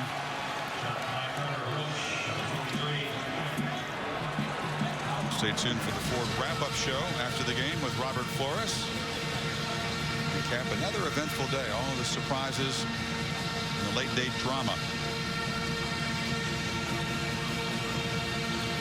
Nebraska will spend one of its timeouts here at the 3:59 mark, trying to get the Spartans quickly off the field and get the ball back. It's about controlling the clock at this point. And, you know, Jeremy Langford, who's had somewhat of a quiet night, 93 yards rushing. He has 8 straight Big Ten games where he's rushed for over 100 yards. Right. So he's trying to make that 9 straight tonight. But, you know, it's really, this is going to be one of those games where Michigan State wins this game. They go into the locker room, and it's right here. Listen to the coach. It's not going to, they're going to have to sing the fight song, but it's going to be, because they're going to be disappointed. This game just was not really what they envisioned. Even though they're going to win the game, there's going to be a lot to learn from and try to get better. If the score holds, it'll be an 11th consecutive Big Ten win by double digits. Haven't really been pushed right down to a 1-score margin in any of those games. Cook now under center on 2nd and 11. In motion, they give it to Shelton. R.J. Shelton gets a couple of blocks, gets knocked down about 3 yards short of the first down. And Nebraska will call another timeout. So it all comes down to the Huskers trying to stop them on this 3rd and short and get the ball back. At the moment, check the Big Ten standings, it's Northwestern that has to be one of the pleasant surprises in the conference. The road win over Penn State, the home win today over Wisconsin atop the West at 2-0. Nebraska, unless they can come back, will drop to 1-1. Yeah, once Northwestern got out of the MAC and got into the Big Ten, they started to really come into their own. Michigan State, if they hold on, will join Ohio State at 1-0. Top the East again. Very early going. Honestly, Northwestern off to a really slow start. They lost Vendrick Mark in camp, who ended up getting out of his commitment there to Northwestern. And I think they've really, the last couple of weeks, going to Penn State, and then of course today, a huge win against Wisconsin. Can the Huskers come up with a stop? Spartans need 2 yards here on 3rd down. Langford has it. Fighting. Still fighting. But won't get there. A yard short at the 19-yard line. And Nebraska, as Pelini sprints out there and emphatically uses their final timeout to save the clock. 3:37 to play. Huskers are going to get the ball back. Down 11, potentially really good field position. Yeah, and what the reason Bo is so fired up, he's trying to keep every single second that he can, is he's thinking about either try to block a punt, you get a good return, you get a quick score, and then you're an onside kick away and a shot for a field goal. And D'Antonio can do the math. He knows that it's not just, I think, a teaching moment for his team. I think I just love Nebraska has hope, and there's still some danger for Michigan State if they don't execute things well here. I just love the fighting mentality that Nebraska has and not giving up. You know, they're trying to do everything they can to try to stay in this game. See if they come after the punt. Sadler boots it low. Pearsonell driven back, but he catches it and has a crease. DeMornay Pearsonell is in open field. Look out! Nebraska has life. 62 yards.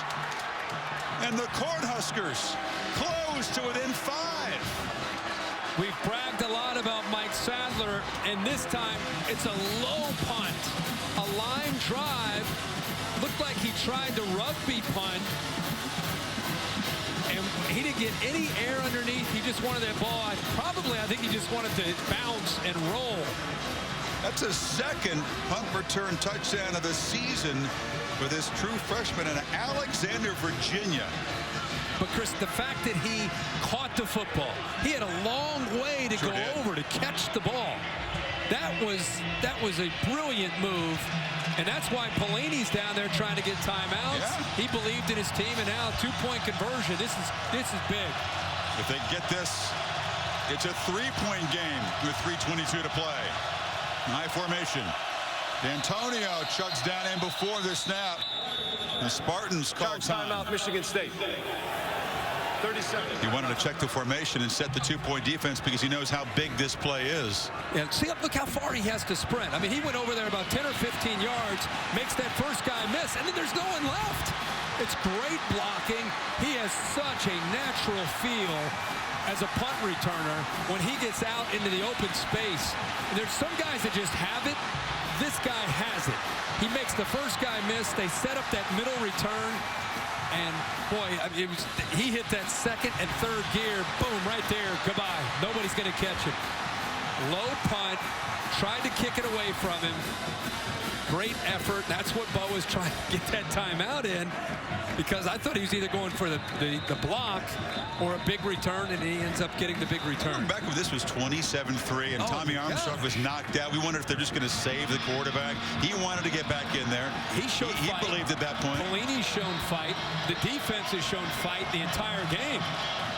Regardless of how this finishes for Nebraska, now this is something they can build on. We'll see what happens here. A 2-pointer again to cut the lead to 3.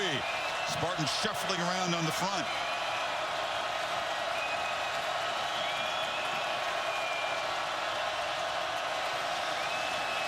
An option look.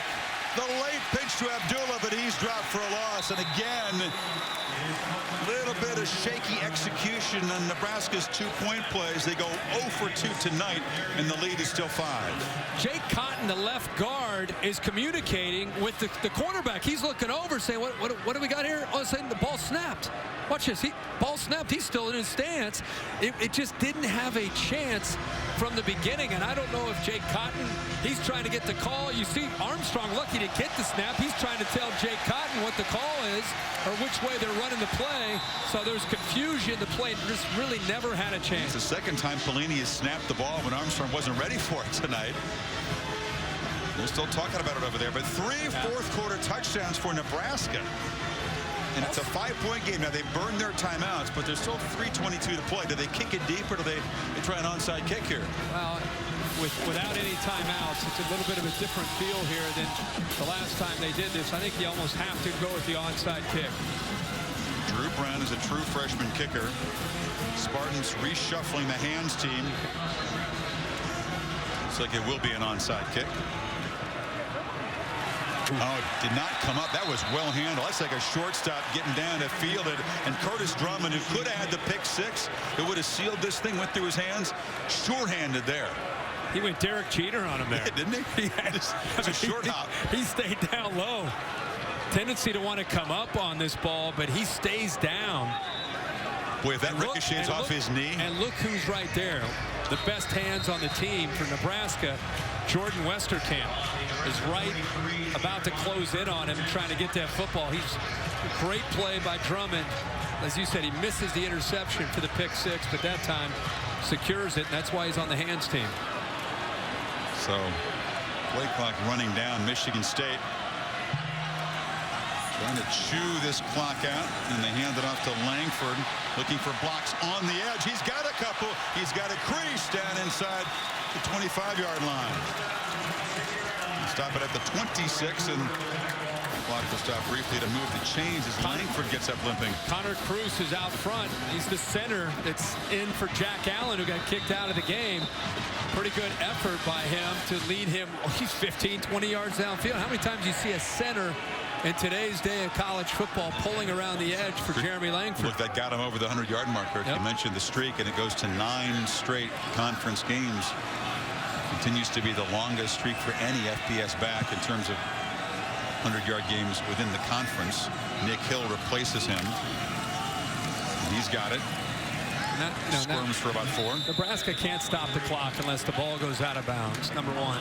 Number two, at this point, Bo Pelini is telling his defense, guys, we don't have the timeouts. The only chance we have, we got to knock that ball loose.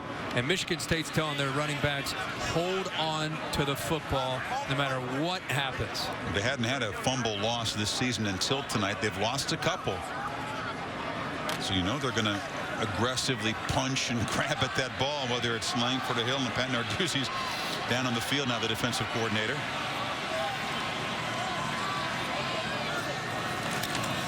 This is Nick Hill again, bouncing it.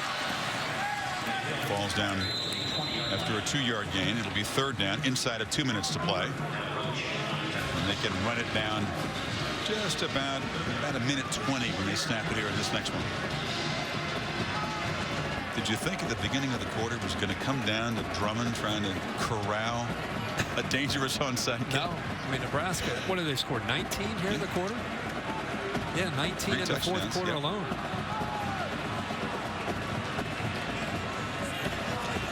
So one more first down pickup would seal it for sure here. And Langford is back in the game. And he's got it running left, but he's got no room to run. Got to stay in bounds. Gets knocked out of bounds to stop the clock. No flag as Gregory was chasing him out that way. You don't want to go out of bounds as a running back. It's 4th down. And he's a senior and a veteran who's played a ton of football. And when he bounced that to the outside, I think he's thinking he's got a shot to get a first down. That's the only reason he would even go close to the sideline. But that's a mistake. And now Michigan State, because the clock stops, they're gonna kick a field goal. So Geiger is out there. He's been perfect tonight. This to make it an 8-point game. You got to hurry. 5 on the play clock. This from 37. And he knocks it through, but now, oh no, it didn't go through. Off the upright and fell short. Uh-oh. And Nebraska down by 5 with 1:07 to go. A chance for a game-winning drive. That just hooked at the last minute. Looked like it was going through. Boink. But off the upright. Yeah, now you've got a quarterback that's playing it with a whole different mentality in Tommy Armstrong. He's going to have to get, listen, you have no timeouts. Protection has been an issue. The most important thing is not taking a sack. The ball's got to get out of his hands quickly. He's got to find open people, and they've either got to get first downs or they got to get out of bounds because they can't stop the clock. All those students who could have made noise, could have made it tough on the quarterback, they've all left a long time ago. Armstrong trying to get it out of the flat to Abdullah again, and inaccurate short throw. Calhoun was pressuring him. And look at this. Look at this. If he show the play here where after Armstrong comes off of the play action, you'll see the running back, everybody's dropping. He dumps that. Look at the room that he's got to run. That's 15 or 20 yards and he's out of bounds.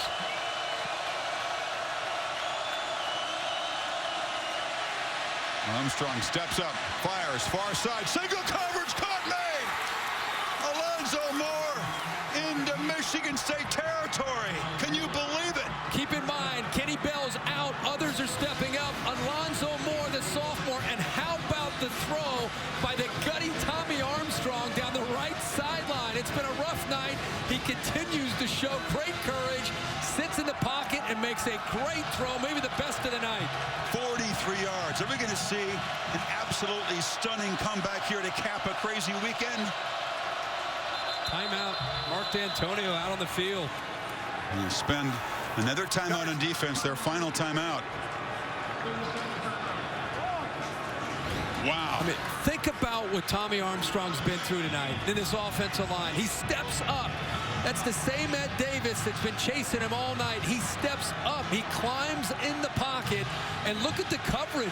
The coverage is actually pretty good. He got a little bit of separation towards the end. Moore did in pulling away from Waynes. But this ball could not be thrown any better. And a great job by a young sophomore who had 5 receptions coming into this game. With the junior Kenny Bell out, it's been Jordan Westerkamp and now Alonzo Moore who have had to step up their game, and both have had their opportunities, and that time it's Moore. Unbelievable This is crazy. turn of events. Crazy. Nebraska trying for a fourth quarter touchdown to absolutely. They haven't been a top 10 team in the road since '97. Right. I mean, this would be one for the books. Those students gave up on this game. You and I started to give up on this game. We're talking about other things. Yeah. The only people that didn't give up on this game, other than the fans back in the state of Nebraska, are Bo Pelini, his coaches, and those players. 37 yards away from a remarkable comeback. Armstrong pressured again, fires far side, looping throw, catch made, out of bounds. Moore caught it, but couldn't stay in. Well, they found a guy that they want to get the ball to. They have 2 receivers very, very close to each other. Did he hold on to this football? I mean, almost, but the fact that he got it, he just put his right hand up there. He makes the catch as he goes down on the line. The ball flies, so incomplete. 36 seconds to play.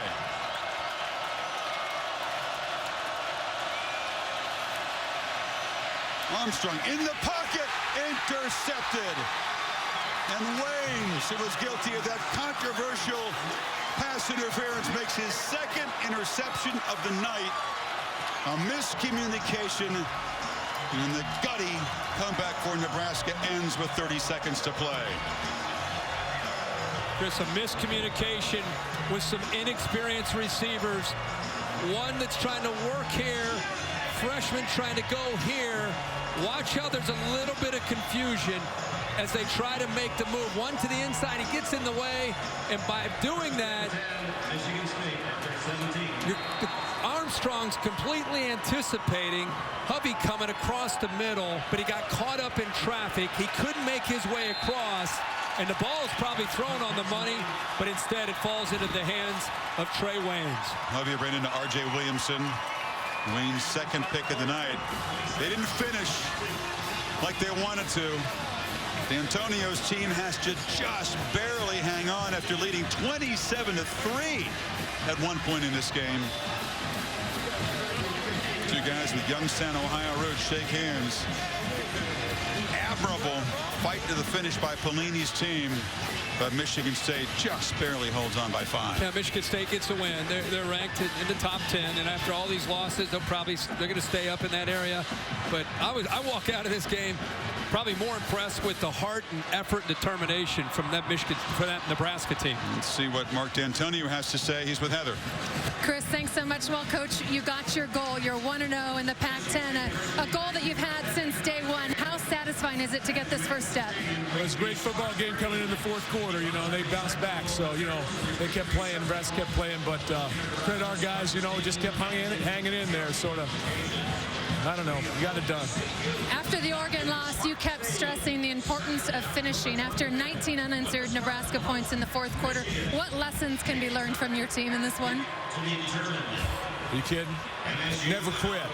You know, we mismanaged the clock. We had a punt return for a touchdown, but hey, we found a way to win it at the end. Another big pick, so we'll go home. What was our home? What was your reaction with that pick with 30 seconds remaining? You didn't see that one? No, I was pretty impressed. That was the fist in the air. Coach, enjoy it. Thank you. I don't know how much you can enjoy it, Heather. You could tell that that wasn't what he envisioned. There's some smiles from the Spartans, smiles of relief. Yeah, they can. They can be happy on one hand that they won the game. But this is another game they're going to have to learn from. They'll go in that locker room. It's one of those games they're going to try to be happy because you win the game. Again, I'm just so impressed with what we saw early from Michigan State's defense. It looked like they'd pull away, but the thing that I'm going to walk away from is Nebraska was down and out. Quarterback's hurt. He comes back.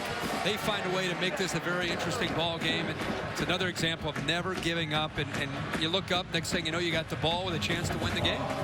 Crazy weekend in college football. Stunners, late game drama, almost a collapse / comeback for the ages here in East Lansing, but Michigan State holds on 27-22. Next Saturday, 12 noon on ABC, Oklahoma and Texas in the Red River rivalry in the Cotton Bowl.